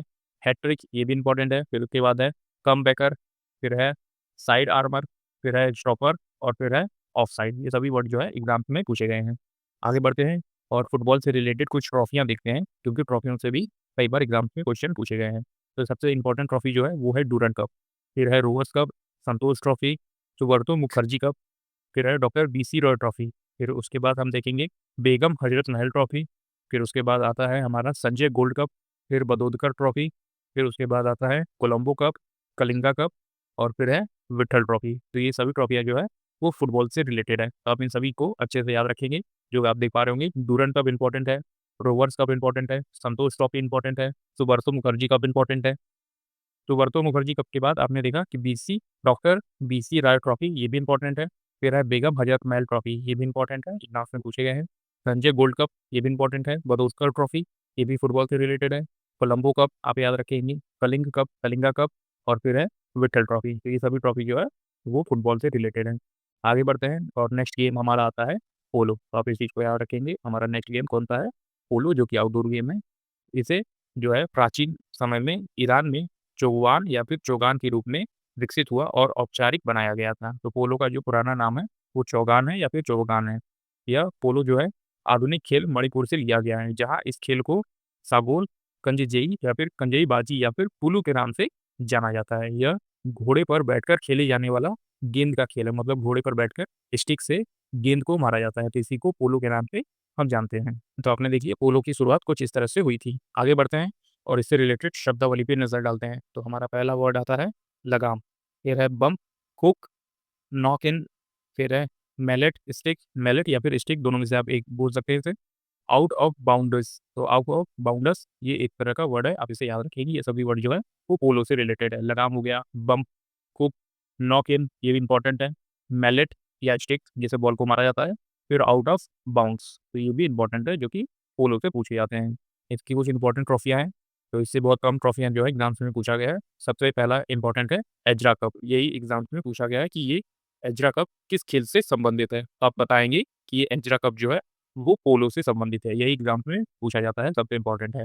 और आप इसके साथ राधा मोहन कप भी याद रखेंगे और पृथ्वी सिंह कप याद रखेंगे। तो ये दोनों भी इंपॉर्टेंट है, ये भी पोलो से ही रिलेटेड है। राधा मोहन कप, पृथ्वी पृथ्वी सिंह कप और एजरा कप, तो ये इंपॉर्टेंट है पोलो से। आगे बढ़ते हैं और हमारा जो नेक्स्ट खेल आता है वो है खो-खो। तो खो-खो आपने नाम सुना होगा, ये ज़्यादातर स्कूल में छोटे बच्चों को खिलाया जाता है खो-खो। ये भी इंपॉर्टेंट खेल है, इससे भी एग्जाम्स में क्वेश्चन पूछा जाता है। तो इसमें सबसे इंपॉर्टेंट चीज़ आपको याद रखने के लिए ये है कि प्रत्येक खो-खो टीम में 12 खिलाड़ी होते हैं, लेकिन एक प्रतियोगिता के दौरान जो प्रत्येक टीम से केवल 9 खिलाड़ी ही मैदान में उतरते हैं। तो आप इसे याद रखेंगे कि जो खो-खो का खेल होता है उसमें टोटल 12 खिलाड़ी होते हैं, पर जो फील्ड में खेलने जाएँगे खिलाड़ी, उनकी संख्या कितनी होती है? तो उनकी संख्या 9 होती है। 9 प्लेयर ही होते हैं जो कि फील्ड में खेलने आते हैं। आगे बढ़ते हैं और अगला गेम आता है हमारा वॉलीबॉल। तो आपने ये नाम भी सुना होगा वॉलीबॉल, ये भी इंपॉर्टेंट है आपके लिए एग्जाम में, यहाँ से भी क्वेश्चन पूछे जाते हैं। तो आपने ये याद रखा कि इसे मूल रूप से मिंटो नेट कहा जाता था और इसका आविष्कार जो है 1895 में विलियम्स जी मॉर्गन के द्वारा किया गया था। वॉलीबॉल फेडरेशन ऑफ इंडिया, जिसे वीएफआई का गठन जो है 1951 में किया गया था। इंपॉर्टेंट क्वेश्चन है, 2022 के एमपीएस में ये पूछा गया था कि वॉलीबॉल फेडरेशन ऑफ इंडिया का गठन किस वर्ष किया गया था? तो 1951 में किया गया था। आप इसे याद रखेंगे, एग्जाम में ये पूछा जाता है। आगे बढ़ते हैं, आइए समझते हैं वॉलीबॉल कोर्ट का जो आयाम होता है, मतलब कि उसकी लंबाई 18 मीटर होती है और चौड़ाई जो है वो 9 मीटर की होती है। तो आप इसे याद रखेंगे, वॉलीबॉल जहाँ खेला जाता है उसका कोर्ट का लंबाई 18 मीटर लंबा और 9 मीटर चौड़ा होता है। 6-6 खिलाड़ियों की इसमें 2 टीमें होती है, मतलब कि इस तरफ 6 होती है और सामने की तरफ 6 प्लेयर होते हैं। एंटीना एक लचीला छड़ है जिसकी जो लंबाई है 1.8 मीटर और व्यास 10 मिलीमीटर का होता है। एंटीना मतलब कि जो वॉलीबॉल होता है उसमें बीच में नेट लगा होता है और दोनों तरफ एक छड़ लगी होती है, जिसे एंटीना के नाम से जाना जाता है। तो उसी से नेट बंधे होते हैं। उसकी जो लंबाई है 1.8 मीटर है, जैसा कि इमेज में आप दिख रहे होंगे। तो एंटीना इसी को कहा जाता है, जो दोनों तरफ एक स्टिक खड़ा होता है, उसी को एंटीना कहा जाता है। आगे बढ़ते हैं और इससे रिलेटेड देखते हैं शब्दावली, कुछ इंपॉर्टेंट टर्म्स जो एग्जाम्स में ज़्यादातर पूछे गए हैं। तो इसमें पहला है हमारा फ्री थ्रो, फिर है एस, फिर बैक वन बम्प, फिर उसके बाद आता है four arm passing. Four arm passing एक सामान्य शब्द है जो कि हर बार एग्जाम्स में पूछा गया है। फोर आर्म पासिंग जो है वो किसमें यूज होता है, तो ये वॉलीबॉल में यूज होता है। फिर आप देखेंगे इसमें है carry, cross, cut, dump, drink. ये इंपॉर्टेंट वर्ड है, आप इन सब चीज़ों को याद रखेंगे। डबल ब्लॉक, फिर है सिक्स पैक, फिर है साइड आउट, फिर है स्लाइड, पेनिट्रेशन। तो ये सभी वर्ड जो है आप याद रखेंगे, वॉलीबॉल से रिलेटेड है।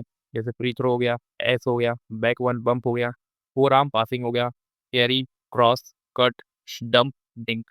डिंक इंपॉर्टेंट है, एग्जाम में पूछा गया है कि डिंक जो वर्ड है वो किस खेल से रिलेटेड है, तो आप इसे याद रखेंगे। और एक इंपॉर्टेंट वर्ड है फ्लोटर, तो फ्लोटर भी आप याद रखें कि वॉलीबॉल से रिलेटेड है। आगे बढ़ते हैं, इंपॉर्टेंट ट्रॉफियाँ देखते हैं जो कि वॉलीबॉल से रिलेटेड होती हैं। इंपॉर्टेंट ट्रॉफियों में हमें सेंटेनियल कप हो गया, फेडरेशन कप, इंदिरा प्रधान ट्रॉफी और शिवंती गोल्ड कप। तो ये 4 कप हैं, आप इसे याद रखेंगे। सबसे इंपॉर्टेंट है ये सेंटेनियल कप और फेडरेशन कप, फिर इसके बाद है शिवांती गोल्ड कप। तो ये आप ज़रूर याद रखेंगे वॉलीबॉल से। आगे बढ़ते हैं और अपना नेक्स्ट गेम देखते हैं। हमारा नेक्स्ट गेम है जूडो, आप इसे याद रखेंगे। नेक्स्ट गेम हमारा जो कौन सा आता है, जूडो। इसकी उत्पत्ति कहाँ पे हुई, इसकी उत्पत्ति हुई थी जापान में। जिगारो कानो 1882 में जूडो के संस्थापक रहे थे। काफ़ी इतना काफ़ी है, आप इसे याद रखें। और इसकी स्थापना जो है 1965 में भारत में जूडो फेडरेशन ऑफ इंडिया जैसे कि जेएफआई का गठन किया गया था।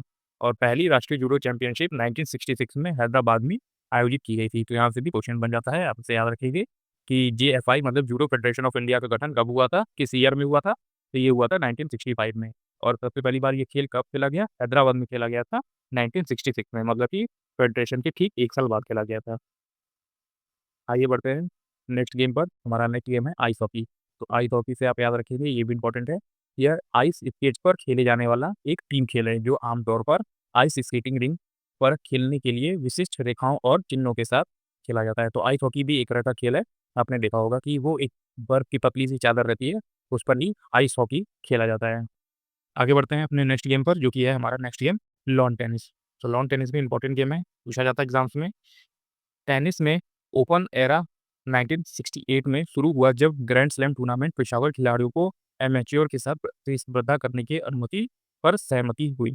तो आप इसे याद रखेंगे कि लॉन टेनिस से इंपॉर्टेंट जो चीज़ें हैं वो आपके लिए है इसकी शब्दावली। तो आप याद रखेंगे इसकी शब्दावली में से सबसे इंपॉर्टेंट है एस, फिर है सर्विस ब्रेक, फिर उसके बाद है ड्यूस, फिर है स्मैश, फिर है बैक हैंड, फिर है स्लाइड स्ट्रोक।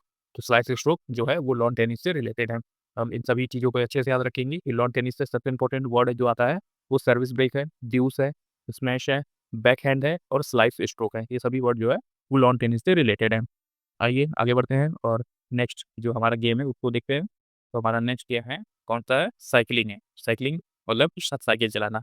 इसमें पेशावर और सोफिया रेस शामिल होती हैं। यह जो खेल के रूप में साइकिल चलाना आधिकारिक तौर पर 31 मई 1868 को प्रारंभ हुआ था। तो इस खेल में जो प्लेयर होते हैं वो साइकिल चलाते हैं और जो साइकिल में सबसे तेज़ साइकिल चलाएगा वो जीत जाता है। तो इस तरह का ये खेल होता है। आप इस चीज़ को भी याद रखेंगे। इसी कुछ इंपॉर्टेंट शब्दावली भी आप याद रखेंगे। जो साइक्लिंग वर्ड से रिलेटेड पूछा गया था, वो पूछा गया था टाइम ट्रायल। तो आप इन्हें याद रखा। टाइम ट्रायल जो है सबसे ज़्यादा इंपॉर्टेंट है साइक्लिंग के गेम में ये वर्ड। फिर है स्प्रिंट, फिर है पॉइंट रेस, फिर है स्विंग ऑफ। तो ये सभी वर्ड जो है वो साइक्लिंग जो गेम है हमारा साइक्लिंग उससे रिलेटेड है। स्विंग ऑफ जो है वो उससे रिलेटेड है। स्प्रिंट हो गया, पॉइंट रेस हो गया, स्विंग ऑफ और टाइम ट्रायल। तो ये सभी वर्ड जो है वो साइक्लिंग से रिलेटेड है। आगे बढ़ते हैं और अब देखते हैं टेनिस से रिलेटेड कुछ इंपॉर्टेंट वर्ड और टेनिस का कोर्ट किस तरह से होता है बारे में। टेनिस हमारा नेक्स्ट गेम हो जाता है। एक टेनिस होता है लॉन टेनिस जो कि फील्ड में खेला जाता है और ये वाला टेनिस जो है वो कोर्ट में खेला जाता है, जैसे कि आप इमेज में देख रहे होंगे।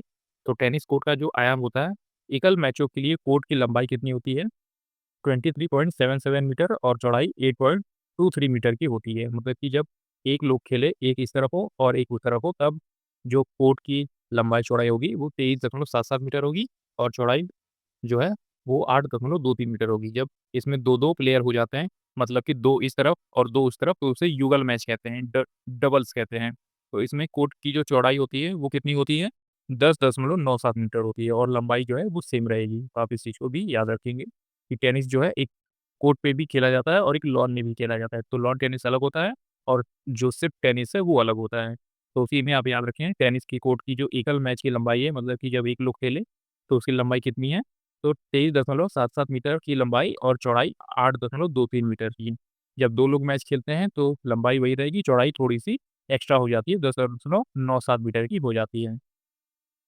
आइए बढ़ते हैं टेनिस के कुछ टूर्नामेंट की तरफ। तो टेनिस के 4 ग्रैंड स्लैम टूर्नामेंट सबसे ज़्यादा इम्पोर्टेंट है, पूरी दुनिया में ये फेमस होते हैं।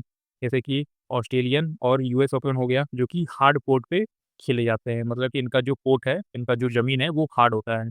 इसी तरह है फ्रेंच ओपन, जो कि मिट्टी पे खेला जाता है, और विंबलडन, जो कि घास पर खेला जाता है, और ये सबसे पुराना है। विंबलडन आप याद रखेंगे, विंबलडन सबसे पुराना हॉकी का टूर्नामेंट है, जो कि 1877 पे शुरू हुआ था। और ये घास पे खेला जाता है, तो आप इसे याद रखेंगे। ऑस्ट्रेलिया वाला जो है ऑस्ट्रेलिया और यूएस ओपन आपने याद रखा कि ऑस्ट्रेलिया और यूएस ओपन हार्ड कोर्ट में खेले जाते हैं। इसी तरह फ्रेंच ओपन मिट्टी पे खेला जाता है और विंबलडन जो है वो घास पे खेला जाता है और यही सबसे पुराना है। आगे बढ़ते हैं और कुछ इम्पोर्टेंट ट्रॉफियों पे नज़र डालते हैं, ये भी इम्पोर्टेंट है, जो कि है आप इसे देख पा रहे होंगे, टेनिस से सबसे इम्पोर्टेंट है। As western cup, Wimbledon trophy, grand prix, white man cup, फिर हो गया बार्ना बेला कप, फिर है डेविस कप, फिर है जयलक्ष्मी कप जो कि महिलाओं के लिए होता है, फिर रामानुजन ट्रॉफी, फिर उसके बाद है बिली जीन किंग कप, फिर है फ्रेंच ओपन ओपन फिर उसके बाद ऑस्ट्रेलियन ओपन, फ्रेंच ओपन हो गया, यूएस ओपन, फिर हेनेकेन, फिर उसके बाद आता है Ambre, Solaire cup, Ewart cup, Gaffar cup और वॉटसन वाटर ट्रॉफी। तो ये सभी जो ट्रॉफी है वो टेनिस से रिलेटेड है। एक बार आप फिर से देख लीजिए। एज वेस्टर्न कप सबसे इम्पोर्टेंट है, विंबलडन ट्रॉफी ये भी काफ़ी ज़्यादा इंपॉर्टेंट है, इसे भी आप याद रखेंगे, एग्जाम्स में ये पूछा जाता है। फिर है ग्रैंड प्रिक्स, फिर उसके बाद है व्हाइट मैन कप, फिर है डेविस कप, बारना बेला कप, फिर है जयलक्ष्मी कप, फिर है रामानुजन ट्रॉफी, फिर है Billie Jean King cup, Australian open हो गया और फ्रेंच ओपन हो गया, यूएस ओपन हो गया, फिर आंद्रे सोलायर कप हो गया, एवर्ट कप हो गया, गफार कप और वॉटसन वाटर ट्रॉफी। तो ये सभी ट्रॉफी टेनिस से रिलेटेड है। आगे बढ़ते हैं, है हमारा भाला फेंक गेम। तो भाला फेंक गेम नाम सुनते ही आपको नीरज चोपड़ा का चेहरा सामने याद आएगा, जिन्होंने हमें पहली बार भाला फेंक गेम में जो है गोल्ड मेडल जिताया था। पुरुषों के लिए जो भाले का वजन होता है वो कम से कम 800 ग्राम का होता है। पाउंड में इसको कैलकुलेट करेंगे तो 1.8 पाउंड का होता है और जो 260 सेंटीमीटर मतलब कि 102.4 इंच लंबा होना चाहिए। तो आप इसे याद रखिए, भाले का वजन जो है वो 800 ग्राम का होता है और 260 सेंटीमीटर की इसकी लंबाई होनी चाहिए।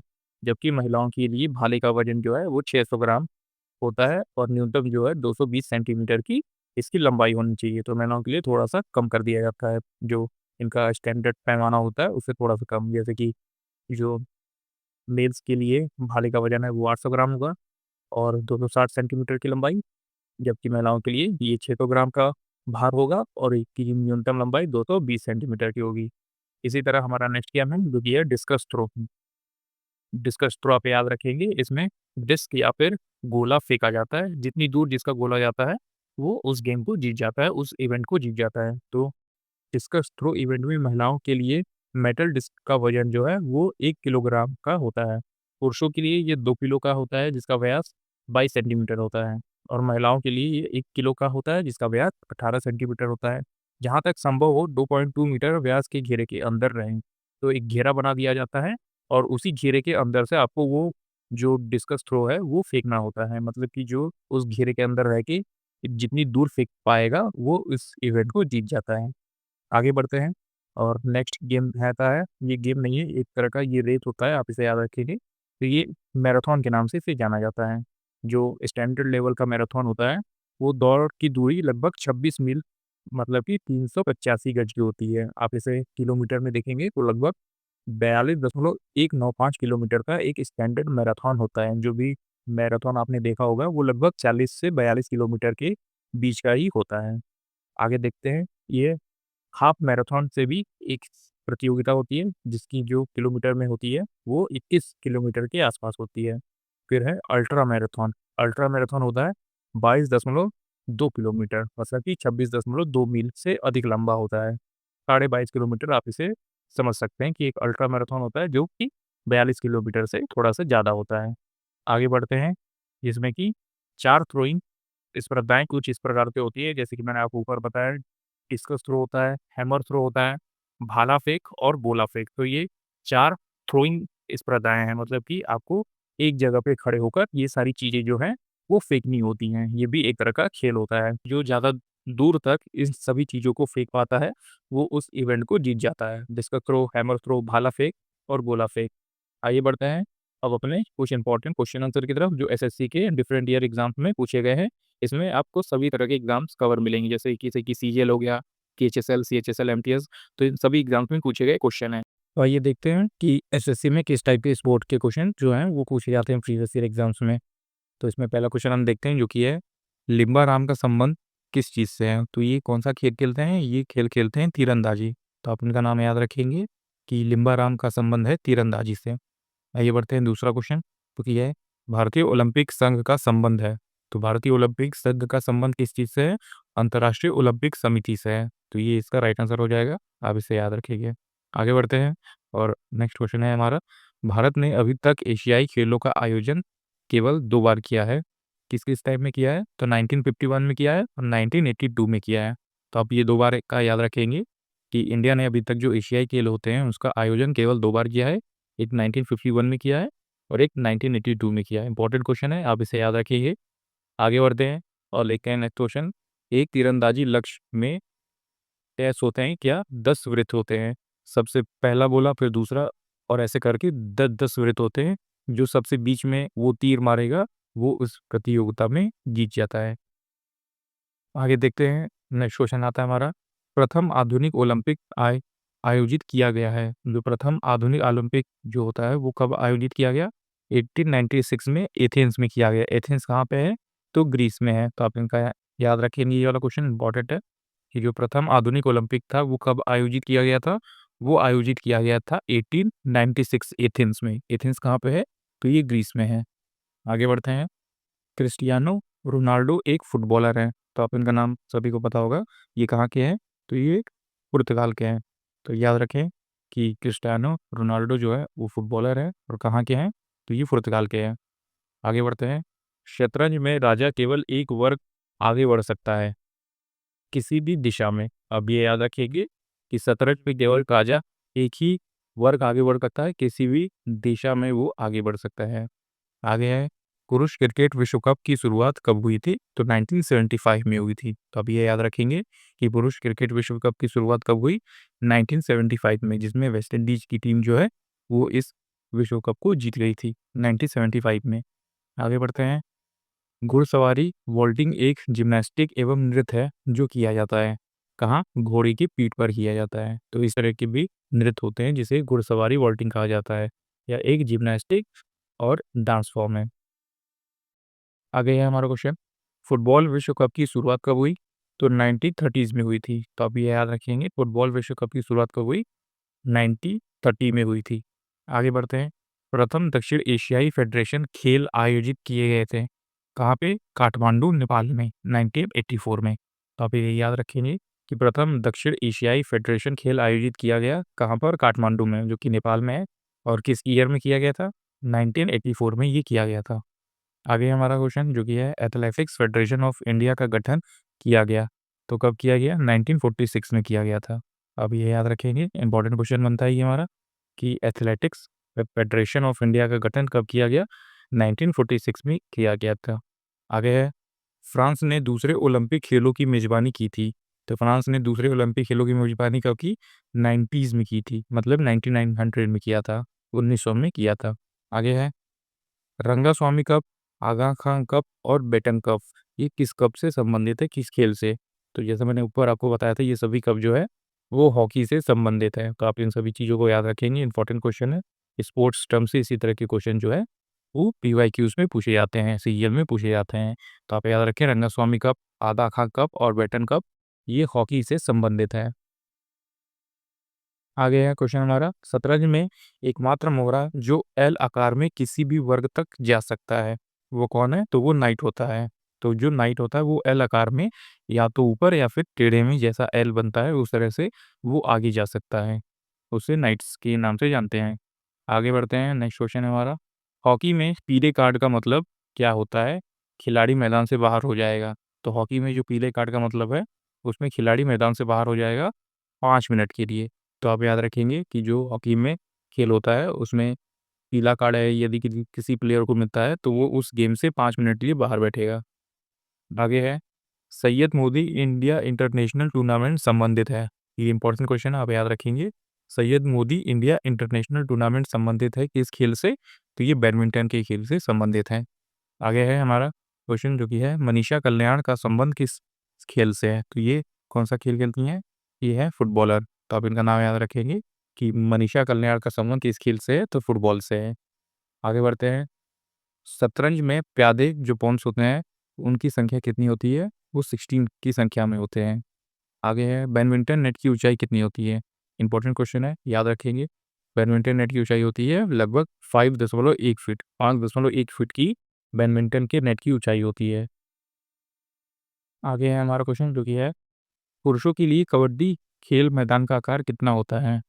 तो पुरुषों के लिए जो खेल का मैदान का आकार होता है वो होता है 13 मीटर गुणे 10 मीटर, मतलब कि 13 मीटर की लंबाई होती है और 10 मीटर की चौड़ाई होती है, तो 13 गुणे 10 मीटर। तो आप ये याद रखेंगे पुरुषों के लिए कबड्डी खेल मैदान का आकार जो है वो 13 गुणे 10 मीटर में होता है, मतलब 13 गुणे 13 लंबा होता है, 13 मीटर लंबा और 10 मीटर चौड़ा होता है।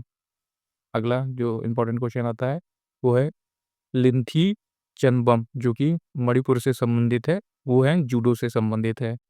तो लिंथ्योई चनबम जो कि जूडो खेलती हैं वो मणिपुर से संबंधित है। आगे है भारतीय बैडमिंटन संघ का मुख्यालय स्थित है नई दिल्ली में। तो आप याद रखेंगे भारतीय बैडमिंटन संघ का मुख्यालय है नई दिल्ली में। आगे देखते हैं, याद रखेंगे आप कि जो बैडमिंटन संघ का मुख्यालय है वो नई दिल्ली में है और इसी तरह वॉलीबॉल फेडरेशन ऑफ इंडिया का मुख्यालय कहाँ पे है?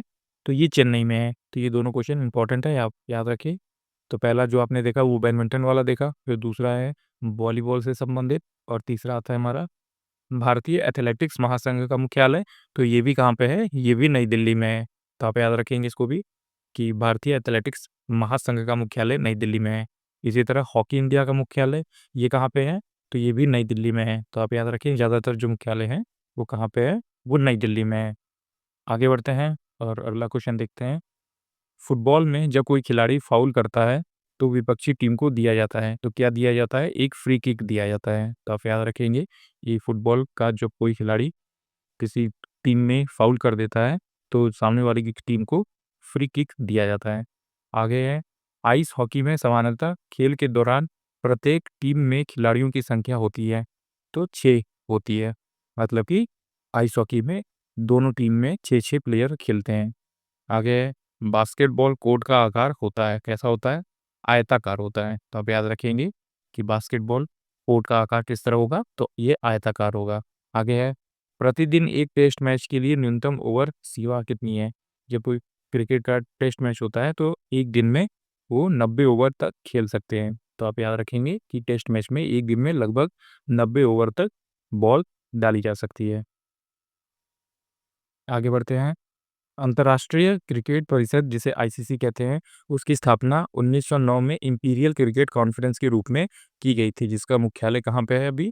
तो ये दुबई में है, दुबई यूएई में है। तो आप याद रखिएगा ये आईसीसी का जो मुख्यालय है वो दुबई यूएई में ही है। आगे बढ़ते हैं। बास्केटबॉल में किसी भी समय कोर्ट पर एक टीम के खिलाड़ियों की संख्या होती है, तो बास्केटबॉल में कितने प्लेयर होते हैं? तो 5 प्लेयर होते हैं। तो आप याद रखेंगे कि बास्केटबॉल में किसी भी समय में कोर्ट पर एक टीम में कितने खिलाड़ियों की संख्या होनी चाहिए? तो 5 प्लेयर होते हैं बास्केटबॉल में। आगे है हमारा वर्ड ड्रिबल। तो ड्रिबल आप याद रखेंगे, ड्रिबल वर्ड संबंधित है बास्केटबॉल से। तो आपने याद रखा कि जो ड्रिबल वर्ड है वो किससे संबंधित है? वो बास्केटबॉल से संबंधित है। आगे है हॉकी गेंद का मानक वजन कितना होता है? तो 156 से 163 ग्राम के बीच, और यही वजन सेम होता है क्रिकेट की बॉल का भी। तो हॉकी की बॉल और क्रिकेट की बॉल का दोनों का वजन लगभग इतना ही होता है, लगभग सेम होता है, 156 से 163 ग्राम के बीच। आगे है हमारा क्वेश्चन जो कि है बॉल बैडमिंटन में बॉल का रंग होता है, तो बॉल बैडमिंटन में बॉल का किस तरह रंग होता है? तो ये पीले कलर का होता है, येलो कलर का होता है। तो आप याद रखेंगे। अगला है बैक स्ट्रोक, फ्री स्टाइल और ब्रेस्ट स्ट्रोक शब्द किससे संबंधित है? तो ये स्विमिंग से संबंधित है। जैसे मैंने आपको ऊपर बताया था कि इसमें कुछ इंपॉर्टेंट टर्म्स भी आते हैं, जैसे बैक स्ट्रोक हो गया, फ्री स्टाइल और ब्रेस्ट स्ट्रोक। तो ये संबंधित है तैराकी से, तैराकी मतलब स्विमिंग से ये संबंधित है। आगे है पेनल्टी कॉर्नर शब्द संबंधित है। जो पेनल्टी कॉर्नर वर्ड है वो कहाँ से है? वो हॉकी के खेल से है। तो आप याद रखिए कि पेनल्टी कॉर्नर शब्द जो है हॉकी में यूज़ होता है। आगे है हमारा क्वेश्चन, एक दिवसीय क्रिकेट विश्व कप 2011 का फाइनल मैच खेला गया था। कहाँ पे खेला गया था? वानखेड़े स्टेडियम, जो कि मुंबई में मौजूद है। तो आप याद रखेंगे final match India versus Sri Lanka से खेला गया था, जिसमें इंडिया जीत गया था। तो आप याद रखें वानखेड़े स्टेडियम में ये मैच खेला गया था। आगे क्वेश्चन है, शुभमन गिल का संबंध है। तो ये शुभमन गिल आप जानते होंगे क्रिकेट से संबंधित है ये। आगे बढ़ते हैं, नेक्स्ट क्वेश्चन देखते हैं। बिरसा मुंडा हॉकी स्टेडियम स्थित है, तो कहाँ पे है ये? ये उड़ीसा में है। तो आप याद रखेंगे बिरसा मुंडा हॉकी स्टेडियम स्थित है उड़ीसा में। आगे है क्वेश्चन हमारा, हैंडबॉल में पुरुषों के लिए गेंद का वजन कितना होता है? तो ये 425 से 475 ग्राम के बीच में होता है। तो आप याद रखेंगे कि 425 से 475 ग्राम के बीच में होता है हैंडबॉल का वजन। आगे है, खेलो इंडिया यूनिवर्सिटी गेम्स में तीसरे संस्करण, जो कि थर्ड एडिशन कहते हैं, उसका शुभंकर का नाम रखा गया, जीतू नाम रखा गया था। तो आप याद रखेंगे। अगला है, खेलो इंडिया यूनिवर्सिटी गेम्स का तीसरा संस्करण आयोजित किया गया था कहाँ पे? तो ये उत्तर प्रदेश में ये आयोजित किया गया था। आगे है हमारा क्वेश्चन, पुरुषों के लिए कबड्डी कोर्ट की लंबाई कितनी होती है? 13 मीटर की होती है। तो लंबाई पूछा गया है तो 13 मीटर, चौड़ाई पूछा होता तो 10 मीटर का होता है, 13 गुणे 10 मीटर। अगला है, पहला खेलो इंडिया शीतकालीन खेल आयोजित किया गया था कब? तो ये कोविड में किया गया था, मतलब 2020 में किया गया था। आगे है, पहला जनजातीय खेल महोत्सव आयोजित किया गया था। तो पहला जनजातीय खेल महोत्सव आयोजित किया गया था उड़ीसा में, ये आयोजित किया गया था। आप याद रखेंगे कि पहला जनजातीय खेल महोत्सव आयोजित किया गया उड़ीसा में। आगे है हमारा क्वेश्चन, मनिका बत्रा का संबंध है किस चीज़ से? तो ये टेबल टेनिस से है।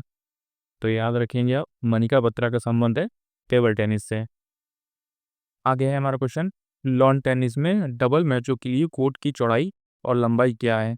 तो 36 फीट जो है उसकी चौड़ाई है, और 78 फीट जो है वो क्या है? उसकी लंबाई है। तो आप याद रखेंगे कि ये जब डबल्स मैच खेलेंगे तो 36 फीट की चौड़ाई है और 78 फीट की जो है वो लंबाई होती है। इसी तरह लॉन टेनिस में जब एकल मैच होती है तब उनकी चौड़ाई लंबाई क्या है? तो तब उनकी चौड़ाई लंबाई जो है, चौड़ाई थोड़ी सी कम हो जाती है, 27 फीट हो जाती है और लंबाई सेम रहती है। तो आप याद रखेंगे कि जब लॉन टेनिस में डबल मैच होता है तो 36 फीट और 78 फीट की होती है कोर्ट उनका, और जब एकल मैच होता है, जब एक लोग खेलते हैं, तो चौड़ाई 27 फीट की होती है और लंबाई सेम रहती है।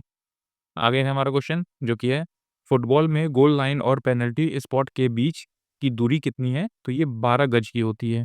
तो याद रखेंगे आप कि फुटबॉल में गोल लाइन और पेनल्टी कॉर्नर के बीच की जो दूरी है वो 12 गज की होती है। आगे है क्वेश्चन हमारा, टैकल पॉइंट शब्द संबंधित है किस चीज़ से? कबड्डी से संबंधित है। तो आप याद रखेंगे कि टैकल पॉइंट शब्द संबंधित है कबड्डी से। अगला है, कॉर्फबॉल में जो एक टीम होती है उनके खिलाड़ियों की संख्या होती है कितनी? तो 8 होती है, मतलब 4 पुरुष होते हैं और 4 महिलाएँ होती हैं। तो आप याद रखिए कि कॉर्फबॉल में जो टीम होती है वो टीम किस तरह से होती है, कितने प्लेयर होते हैं? तो 8 प्लेयर होते हैं, 4 मेल होते हैं और 4 फीमेल होती हैं। आगे है, तैराकी में न्यूनतम लेन की चौड़ाई कितनी है? तो तैराकी जब होती है, स्विमिंग होता है, उसमें जो अपनी लाइन में तैरते हैं उनकी चौड़ाई होती है 2.13 मीटर की होती है। तो आप याद रखेंगे तैराकी में जो न्यूनतम लेन है उनकी चौड़ाई, यहाँ पे एक आदमी आसानी से तैर पाता है, वो चौड़ाई होती है 2.13 मीटर की। आगे है क्वेश्चन हमारा, जो कि है, राहुल श्रीवास्तव की 2500 की एलो रेटिंग के साथ भारत के 74वें ग्रैंड मास्टर बन गए हैं। तो आप याद रखेंगे कि जो राहुल श्रीवास्तव हैं वो 74वें ग्रैंड मास्टर हैं। तो आप याद रखिए कि इस समय पर 75 ग्रैंड मास्टर कौन है? अगर आप जानते होंगे तो उसका जो नाम है वो हमें कमेंट सेक्शन में ज़रूर बताएं। आगे बढ़ते हैं, जो कि है क्वेश्चन हमारा, बधिरों के लिए खेल की अंतर्राष्ट्रीय समिति आईसीएसडी की स्थापना की गई। तो कब की गई? 1924 में की गया था, स्विट्जरलैंड में। तो आप याद रखेंगे बधिरों के लिए खेल की अंतर्राष्ट्रीय समिति आईसीएसडी स्थापना हुई 1924 में स्विट्जरलैंड में। अगला शब्द है लेग बाय। तो लेग बाय शब्द आप जानते होंगे किस खेल से होता है? तो ये क्रिकेट के खेल से होता है। इसी तरह है हाउस दैट की अपील कौन करता है? बॉलर करता है, विकेट जब उसको लगता है कि ये हमारी विकेट हो सकती है। तो ये क्रिकेट से संबंधित है। इसी तरह है, टेबल टेनिस के लिए खेल की सतह की लंबाई होती है, जो टेबल टेनिस होती है उसमें खेल की सतह की लंबाई कितनी होती है? तो 2.74 मीटर का जो टेबल होता है उसकी लंबाई होनी चाहिए। आगे है वॉलीबॉल नियमों का पहला आधिकारिक संकलन YMCA द्वारा प्रकाशित किया गया था। कहाँ पे? तो ये अमेरिका में, मतलब कि संयुक्त राज्य अमेरिका में। आगे है भारत ने अपना पहला पुरुष हॉकी विश्व कप कब जीता था? तो ये 75 में जीता था। 1975 में भारत ने अपना पहला पुरुष हॉकी विश्व कप जीता था। तो इम्पोर्टेंट क्वेश्चन है, आप याद रखेंगे कि अपना पहला पुरुष हॉकी विश्व कप कब जीता? 1975 में जीता। अगला है खो-खो टीम में खिलाड़ियों की संख्या होती है कितनी? तो 12 खिलाड़ियाँ होती हैं खो-खो में। अगला है ऋषभ शब्द संबंधित है। तो ऋषभ शब्द चेस से संबंधित है, चेस से संबंधित है, मतलब कि ये शतरंज से संबंधित है। आगे है हमारा क्वेश्चन जो कि है, यदि अंपायर को लगता है कि बल्लेबाज के पास गेंद पर रन बनाने का उचित अवसर नहीं है, तो इसे घोषित कर देता है क्या? वाइड। आप याद रखेंगे, तो इसे किस तरह से घोषित कर दिया जाता है? वाइड। जब बॉल बिल्कुल क्रीज से बाहर चली जाती है, तो उसे भी वाइड ही घोषित कर दिया जाता है। अगला है, हेडर शब्द का संबंध किस चीज़ से है? मतलब कि किस खेल से है? तो फुटबॉल से ये संबंधित है। तो आप याद रखेंगे कि हेडर शब्द जो है, वो संबंधित है फुटबॉल से। अगला है, ऑल इंग्लैंड चैंपियनशिप का संबंध है किस चीज़ से? बैडमिंटन से है। तो आपने याद रखा कि ऑल इंडिया चैंपियनशिप का संबंध किससे है? तो बैडमिंटन से है। अगला है, बास्केटबॉल कोर्ट का आयाम होता है तो 28 गुणे 15। तो आप याद रखेंगे 28 गुणे 15 मीटर का होता है। तो आपने याद रखा बास्केटबॉल कोर्ट का आयाम क्या होता है? 28, मतलब 28 मीटर लंबा होता है और 15 मीटर चौड़ा होता है। अगला है, किक ऑफ का संबंध, जो किक ऑफ शब्द है उसका संबंध किस चीज़ से है? तो ये फुटबॉल से है। तो किक ऑफ जो है वर्ड फुटबॉल में यूज़ किया जाता है। आगे है 1984 में ओलंपिक खेलों का आयोजन स्थल कहाँ था? तो ये यूके में था, मतलब कि लंदन में किया गया था। तो आप याद रखेंगे, इंपॉर्टेंट क्वेश्चन है। 1948 में ओलंपिक खेलों का आयोजन हुआ लंदन में। आगे है हमारा क्वेश्चन, ओलंपिक में भारत के लिए प्रथम ध्वजवाहक थे तो कौन? पूर्णिमा बनर्जी थी। आप इनका नाम याद रखेंगे। ओलंपिक में सबसे पहले जो भारत का झंडा है ध्वजवाहक कौन बने थे? तो पूर्णिमा बनर्जी। आगे है, बैडमिंटन के प्रत्येक खेल में कुल अंक होते हैं, कितने अंक होते हैं? तो 21 अंक होते हैं। तो आप याद रखेंगे कि बैडमिंटन के खेल में 21 अंक प्राप्त करने होते हैं। अगला क्वेश्चन आता है हमारा जो कि है, प्रथम लूसोफोनिया खेल की मेजबानी मकाऊ ने की थी तो 2006 में किया गया था। अगला है, विश्व कप 1983 में फाइनल मैच में सर्वोच्च स्कोरर थे कौन? कृष्णमाचारी श्रीकांत। आप इनका नाम याद रखेंगे। जब 83 का वर्ल्ड कप इंडिया जीता था तो उसमें सबसे ज़्यादा स्कोर किसने बनाए थे? तो कृष्णमाचारी श्रीकांत ने बनाया था। आगे है, कबड्डी खेल में प्रत्येक टीम में खिलाड़ियों की कुल संख्या होती है। जो कबड्डी खेल होता है उसमें कितने प्लेयर होते हैं? 7 प्लेयर होते हैं, मतलब 7 एक टीम से और 7 अगली टीम से। अगला है, खेलो इंडिया यूथ गेम्स को पहले जाना जाता था किस नाम से? खेलो इंडिया स्कूल गेम्स के नाम से इसे जाना जाता था, फिर नाम बदलकर खेलो इंडिया यूथ गेम रख दिया गया था। अगला है, क्रिकेट में 2 विकेटों के बीच की दूरी कितनी होती है? 22 गज की, मतलब जो पिच होता है, पिच की लंबाई जो है 22 गज में मापी जाती है। अगला है, ब्रेबॉर्न क्रिकेट स्टेडियम स्थित है। तो कहाँ पे ब्रेबॉर्न क्रिकेट स्टेडियम स्थित है? महाराष्ट्र में। आगे क्वेश्चन आता है, रणजी ट्रॉफी का संबंध है, ये भी किससे है? क्रिकेट से संबंधित है। रणजी ट्रॉफी हो गया, तो ये किससे संबंधित है? क्रिकेट से संबंधित है। Ranji trophy, Deodhar trophy, ICC, तो ये सभी ट्रॉफियां जो है वो क्रिकेट से संबंधित हैं। आइए बढ़ते हैं अगले क्वेश्चन की तरफ। ओलंपिक में भारतीय हॉकी टीम के पहले कप्तान कौन बने थे? तो जयपाल सिंह मुंडा बने थे। तो आप यहाँ नाम याद रखेंगे कि ओलंपिक में भारतीय हॉकी टीम के पहले कप्तान थे जयपाल सिंह मुंडा। अगला है, कैप्टन रूप सिंह स्टेडियम स्थित है। तो कैप्टन रूप सिंह स्टेडियम कहाँ पे है? तो ये ग्वालियर में स्थित है। आगे बढ़ते हैं, शॉट पुट के खेल में पुरुषों के लिए शॉट का वजन 7.26 किलोग्राम और महिलाओं के लिए 4 ग्राम का होता है, 4 किलोग्राम का होता है। तो आप याद रखेंगे शॉट पुट खेल में जो पुरुषों के लिए शॉट का वजन होता है वो लगभग 7.26 किलोग्राम का होता है और जो महिलाओं के होता है वो 4 किलोग्राम का होता है। आगे बढ़ते हैं और अपना अगला क्वेश्चन देखते हैं। राष्ट्रीय स्तर की क्रिकेट चैंपियनशिप रणजी ट्रॉफी की शुरुआत हुई थी 1934 से 1935 के बीच। आगे बढ़ते हैं, द्रोणाचार्य खेल पुरस्कार दिया जाता है टीम के प्रशिक्षकों को, मतलब कि जो प्लेयर होते हैं उसके कोच को दिया जाता है द्रोणाचार्य खेल पुरस्कार, मतलब कि उनके गुरु को दिया जाता है। अगला है, सुल्तान जोहर कप का संबंध किस चीज़ से है? तो ये हॉकी से है। तो आप ऐवान का नाम याद रखेंगे। सुल्तान जोहर कप का संबंध है किस चीज़ से? तो हॉकी से है। अगला है बैडमिंटन पोस्ट की ऊँचाई होती है तो 1.55 मीटर की होती है। तो ये दोनों 5-5 मीटर की होती है क्या? बैडमिंटन पोस्ट की ऊँचाई। आगे है फुटबॉल मैच में स्पर्श रेखा की अधिकतम लंबाई होती है कितनी? 110 मीटर की होती है। तो आप याद रखेंगे कि फुटबॉल मैच में स्पर्श रेखा की अधिकतम लंबाई होती है कितनी? तो 110 मीटर की होती है। आगे है 2011 में विश्व कप की मेज़बानी की गई थी भारत, श्रीलंका और बांग्लादेश के द्वारा। तो आप याद रखेंगे कि 2011 का जो क्रिकेट का वर्ल्ड कप था, उसकी मेज़बानी कहाँ पे की गई? भारत में भी किया गया, श्रीलंका और बांग्लादेश इन 3 जगहों पे किया गया था। अगला है भारत की सबसे पुरानी फुटबॉल प्रतियोगिता कौन-सी है? तो डूरंड कप है। तो आप याद रखेंगे डूरंड कप किससे संबंधित है? तो फुटबॉल से ये संबंधित है। आगे है मैदानी हॉकी टीम में खिलाड़ियों की कुल संख्या कितनी होती है? तो 11 होती है। तो आप याद रखिए कि मैदानी हॉकी टीम में खिलाड़ियों की कुल संख्या 11 है। आगे है जो डिस्कस फेंकते हैं, जो चक्का फेंकते हैं, उसमें जो खिलाड़ियों का रहना होता है 2.5 मीटर की घेरे के अंदर। तो एक छोटा-सा घेरा बना होता है 2.5 मीटर का, उसके अंदर रह के खिलाड़ियों को वो डिस्कस फेंकना होता है, जो गोला सा चक्का होता है, उसे फेंकना होता है। आगे है हॉकी मैच में हाफ टाइम कितने मिनट के बाद शुरू होता है? तो हॉकी का जो मैच होता है, उसका हाफ टाइम 30 मिनट के बाद शुरू होता है। अब हॉकी का जो टाइम है वो 70 से घटकर 60 मिनट का हो गया है, इसलिए हाफ टाइम जो है वो 30 मिनट के बाद शुरू होता है।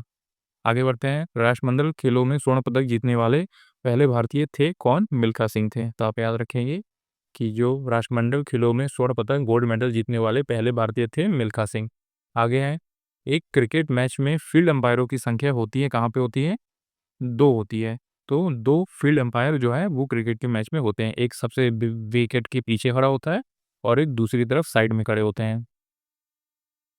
आगे है हमारा क्वेश्चन, कबड्डी मैच की अवधि होती है 40 मिनट की होती है। तो आप याद रखिए कबड्डी का जो मैच होता है वो लगभग 40 मिनट का होता है। आगे है अंतर्राष्ट्रीय हॉकी महासंघ के नियमों के अनुसार हॉकी मैच की कुल अवधि अब 60 मिनट की हो गई है। तो पहले 70 मिनट की थी और अब इसे 2022 से 7 मिनट का कर दिया गया है, लगभग 1 घंटे का। अगली यह क्वेश्चन हमारा, चुनी गोस्वामी का संबंध किससे है? तो चुनी गोस्वामी का संबंध है फुटबॉल से। तो आप याद रखेंगे कि चुन्नी गोस्वामी का संबंध है फुटबॉल से। अगला है संदीप कुमारी का संबंध है तो डिस्कस थ्रो से है, जो एक चक्का फेंका जाता है घेरे के अंदर रह के, उससे संबंधित है। आगे है भारत की पहली महिला जो ओलंपिक में मेडल जीती थी, तो कर्णम मल्लेश्वरी, जो कि भारोत्तोलक हैं, जो भार उठाती हैं, जो वेट उठाती हैं, तो कर्णम मल्लेश्वरी। अगला है पीटी उषा को किस नाम से जाना जाता है? तो ये उड़न परी के नाम से जाना जाता है। आप याद रखेंगे पीटी उषा को उड़न परी के नाम से जाना जाता है। अगला क्वेश्चन है बैडमिंटन को प्रारंभ में जाना जाता था पूना के नाम से। तो आप याद रखें इंपॉर्टेंट क्वेश्चन है कि बैडमिंटन को प्रारंभ में किस नाम से जाना जाता था? तो पूना के नाम से इसे जाना जाता था। अगला है के श्रीकांत खिलाड़ी हैं तो बैडमिंटन के। तो आप याद रखेंगे कि के श्रीकांत खिलाड़ी हैं बैडमिंटन के।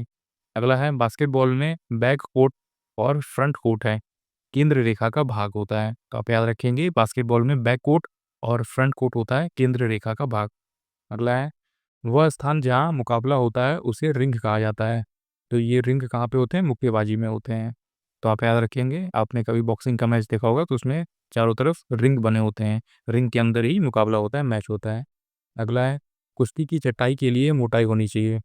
तो जो कुश्ती की चटाई होती है मतलब जो मैट होता है वो 5 से 7 मीटर के बीच में मोटा होना चाहिए। अगला है उपकरण शटलकॉक की आवश्यकता होती है किसमें? बैडमिंटन में। तो बैडमिंटन खेलने के लिए शटलकॉक की आवश्यकता होती है।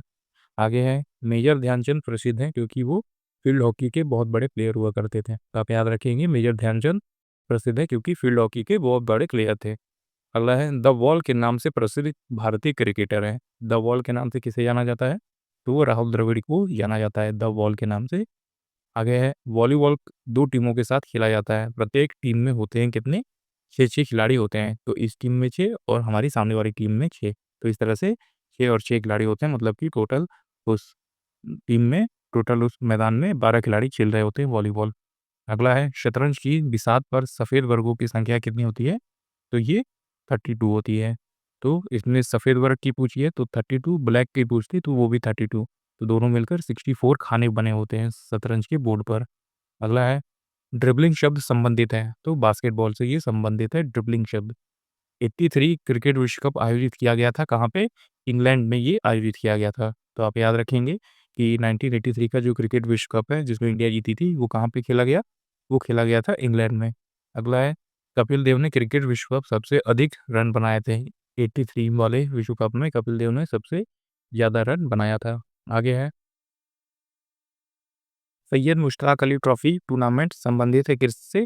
टी20 क्रिकेट से संबंधित है। तो सैयद मुश्ताक अली ट्रॉफी संबंधित है किससे? क्रिकेट से। अगला है, विजय हजारे ट्रॉफी टूर्नामेंट संबंधित है किससे? तो 50 ओवर के क्रिकेट से ये संबंधित है। तो विजय हजारे आप याद रखेंगे, ये भी क्रिकेट से है और सैयद मुश्ताक अली ट्रॉफी ये भी क्रिकेट से है। पर दोनों में अंतर है, विजय हजारे जो है 50 ओवर के लिए है और सैयद मुश्ताक अली जो है वो 20 ओवर के लिए है। अगला जो क्वेश्चन है, शब्द boundary, chinaman, head dead ball, economy rate, ये सभी वर्ड किससे संबंधित है? तो ये क्रिकेट से संबंधित है। तो आप याद रखेंगे ये क्रिकेट की टर्म्स होते हैं कुछ, बाउंड्री हो गया, chinaman, dead ball, economy rate, ये सभी क्रिकेट से संबंधित हैं। अब अगला क्वेश्चन हम देखते हैं, शब्द airs born throw, attacking drill और बिप्स, ये किससे संबंधित है? ये नेट बॉल से संबंधित है। तो आप याद रखें कि एयरबोर्न थ्रो, अटैकिंग ड्रिल्स और बिप्स जो है वो नेट बॉल के संबंधित। आगे देखते हैं क्वेश्चन में अपना, जो कि है, फुटबॉल में पीले कार्ड का संबंध किस चीज़ से है? तो फुटबॉल में किसी को पीला कार्ड दिया जाता है तो खिलाड़ी को चेतावनी देने के लिए वो यूज़ किया जाता है। तो आप याद रखेंगे कि फुटबॉल में पीला रंग का कार्ड मिलता है किसी प्लेयर को वार्न करने के लिए, वार्निंग के लिए। अगला है, फुटबॉल में लाल रंग का कार्ड क्या दर्शाता है? मैदान छोड़ना। आपको अगर रेड कलर का कार्ड दिया जाता है तो आपको मैदान से बाहर जाना होगा। इसी तरह फुटबॉल में हरे रंग का कार्ड क्या दर्शाता है? तो ये निष्पक्ष खेल दर्शाता है, मतलब आप चीटिंग ना करें, इस तरह से आपने बहुत अच्छा खेल खेला है। अगला है, हॉकी मैदान का आकार किस तरह से होता है? तो हॉकी मैदान का आकार जो है 91.4 गुणे 55 मीटर होता है, मतलब 91.4 मीटर लंबा होता है और 55 मीटर चौड़ा होता है। तो लंबाई गुणे चौड़ाई आप याद रखेंगे, हॉकी मैदान का आकार 91 गुणे 55 मीटर का होता है, 91 मीटर लंबा और 55 मीटर चौड़ा। इसी तरह है, पुरुषों के लिए भाला फेंक में भाला कितना लंबा होना चाहिए? जो पुरुषों के लिए भाला फेंक वाला गेम होता है उसमें भाला लगभग 2.6 मीटर से 2.7 मीटर लंबा होना चाहिए। इसी तरह महिलाओं के लिए जो भाला फेंक का गेम होता है उसमें भाला कितना लंबा होना चाहिए? 2.2 मीटर से 2.3 मीटर के बीच में ये लंबा होना चाहिए। आगे बढ़ते हैं, नेक्स्ट क्वेश्चन देखते हैं, ब्लू लाइन शब्द का प्रयोग होता है। तो ब्लू लाइन शब्द का प्रयोग होता है आई कॉफ़ी। तो आप याद रखेंगे कि ब्लू लाइन शब्द का प्रयोग कहाँ पे होता है? तो ये आइस हॉकी में प्रयोग किया जाता है। अगला है, डक शब्द का प्रयोग कहाँ पे होता है? तो डक शब्द का प्रयोग होता है क्रिकेट में। तो आपने देखा होगा जैसे कोई बैट्समैन आता है और वो 0 पे आउट हो जाता है तो उसे डक के शब्द से बुलाया जाता है कि ये डक पे आउट हो गया, मतलब बिना कोई रन बनाए आउट हो गया, तो ये क्रिकेट में होता है। अगला है, ड्यूस शब्द का प्रयोग किया जाता है टेनिस और बैडमिंटन में। तो आप याद रखेंगे ड्यूस शब्द का जो वर्ड है वो प्रयोग कहाँ पे कौन से खेल में होता है? तो टेनिस और बैडमिंटन में होता है। अगला है, फ्री थ्रो शब्द का प्रयोग होता है बास्केटबॉल में। तो फ्री थ्रो शब्द का प्रयोग होता है कहाँ पे? बास्केटबॉल में। अगला है, ट्रम्प एक खेल से शब्द है जिसका प्रयोग किया जाता है। तो ट्रम्प एक खेल का शब्द है जिसका प्रयोग किया जाता है कहाँ पे? ब्रिज में, मतलब कि जो ताश का खेल होता है वहाँ पे ये प्रयोग में लाया जाता है। आइए देखते हैं आज का हमारा लास्ट क्वेश्चन। तो लास्ट क्वेश्चन कुछ इस टाइप से है, शेक हैंड ग्रिप का उपयोग किया जाता है। तो शेक हैंड ग्रिप ग्रिप का उपयोग किया जाता है टेबल टेनिस के खेल में। आज का हमारा लास्ट क्वेश्चन है जो कि है, बर्डी, ईगल और एल्बाट्रॉस जैसे सभी शब्द का उपयोग कहाँ पे किया जाता है? तो ये सभी शब्द का उपयोग किया जाता है गोल्फ वाले खेल में। तो आप याद रखेंगे, बर्डी, ईगल और एल्बाट्रॉस ये तीनों वर्ड हैं जो कि किससे संबंधित है? तो ये तीनों वर्ड संबंधित है गोल्फ से, बर्डी, ईगल और एल्बाट्रॉस। ये था दोस्तों आज का हमारा कंप्लीट वीडियो जो कि था स्पोर्ट्स टर्म एंड ट्रॉफी से रिलेटेड। इसमें मैंने आपको बताया कि कौन से खेल में कौन सी चीज़ें, कौन-सा शब्द यूज़ किया जाता है और फिर इसके बाद मैंने कुछ क्वेश्चन आंसर भी लिए थे जो कि प्रीवियस ईयर है 2 से 3 सालों में एसएससी के हर एग्ज़ाम्स में ये सभी क्वेश्चन जो हैं वो पूछे गए थे। इसी तरह के क्वेश्चन और भी आगे पूछे जाने की संभावना है। आपको हमारी वीडियो पसंद आई तो हमारी इस वीडियो को एक लाइक ज़रूर कर दीजिएगा और अपने आने वाले एसएससी एग्ज़ाम के लिए हमारे चैनल एसएससी बुक एसबी को भी ज़रूर सब्सक्राइब कर लीजिएगा। तब तक पढ़ते रहिए और हमेशा अपने लक्ष्य की तरफ आगे बढ़ते रहिए।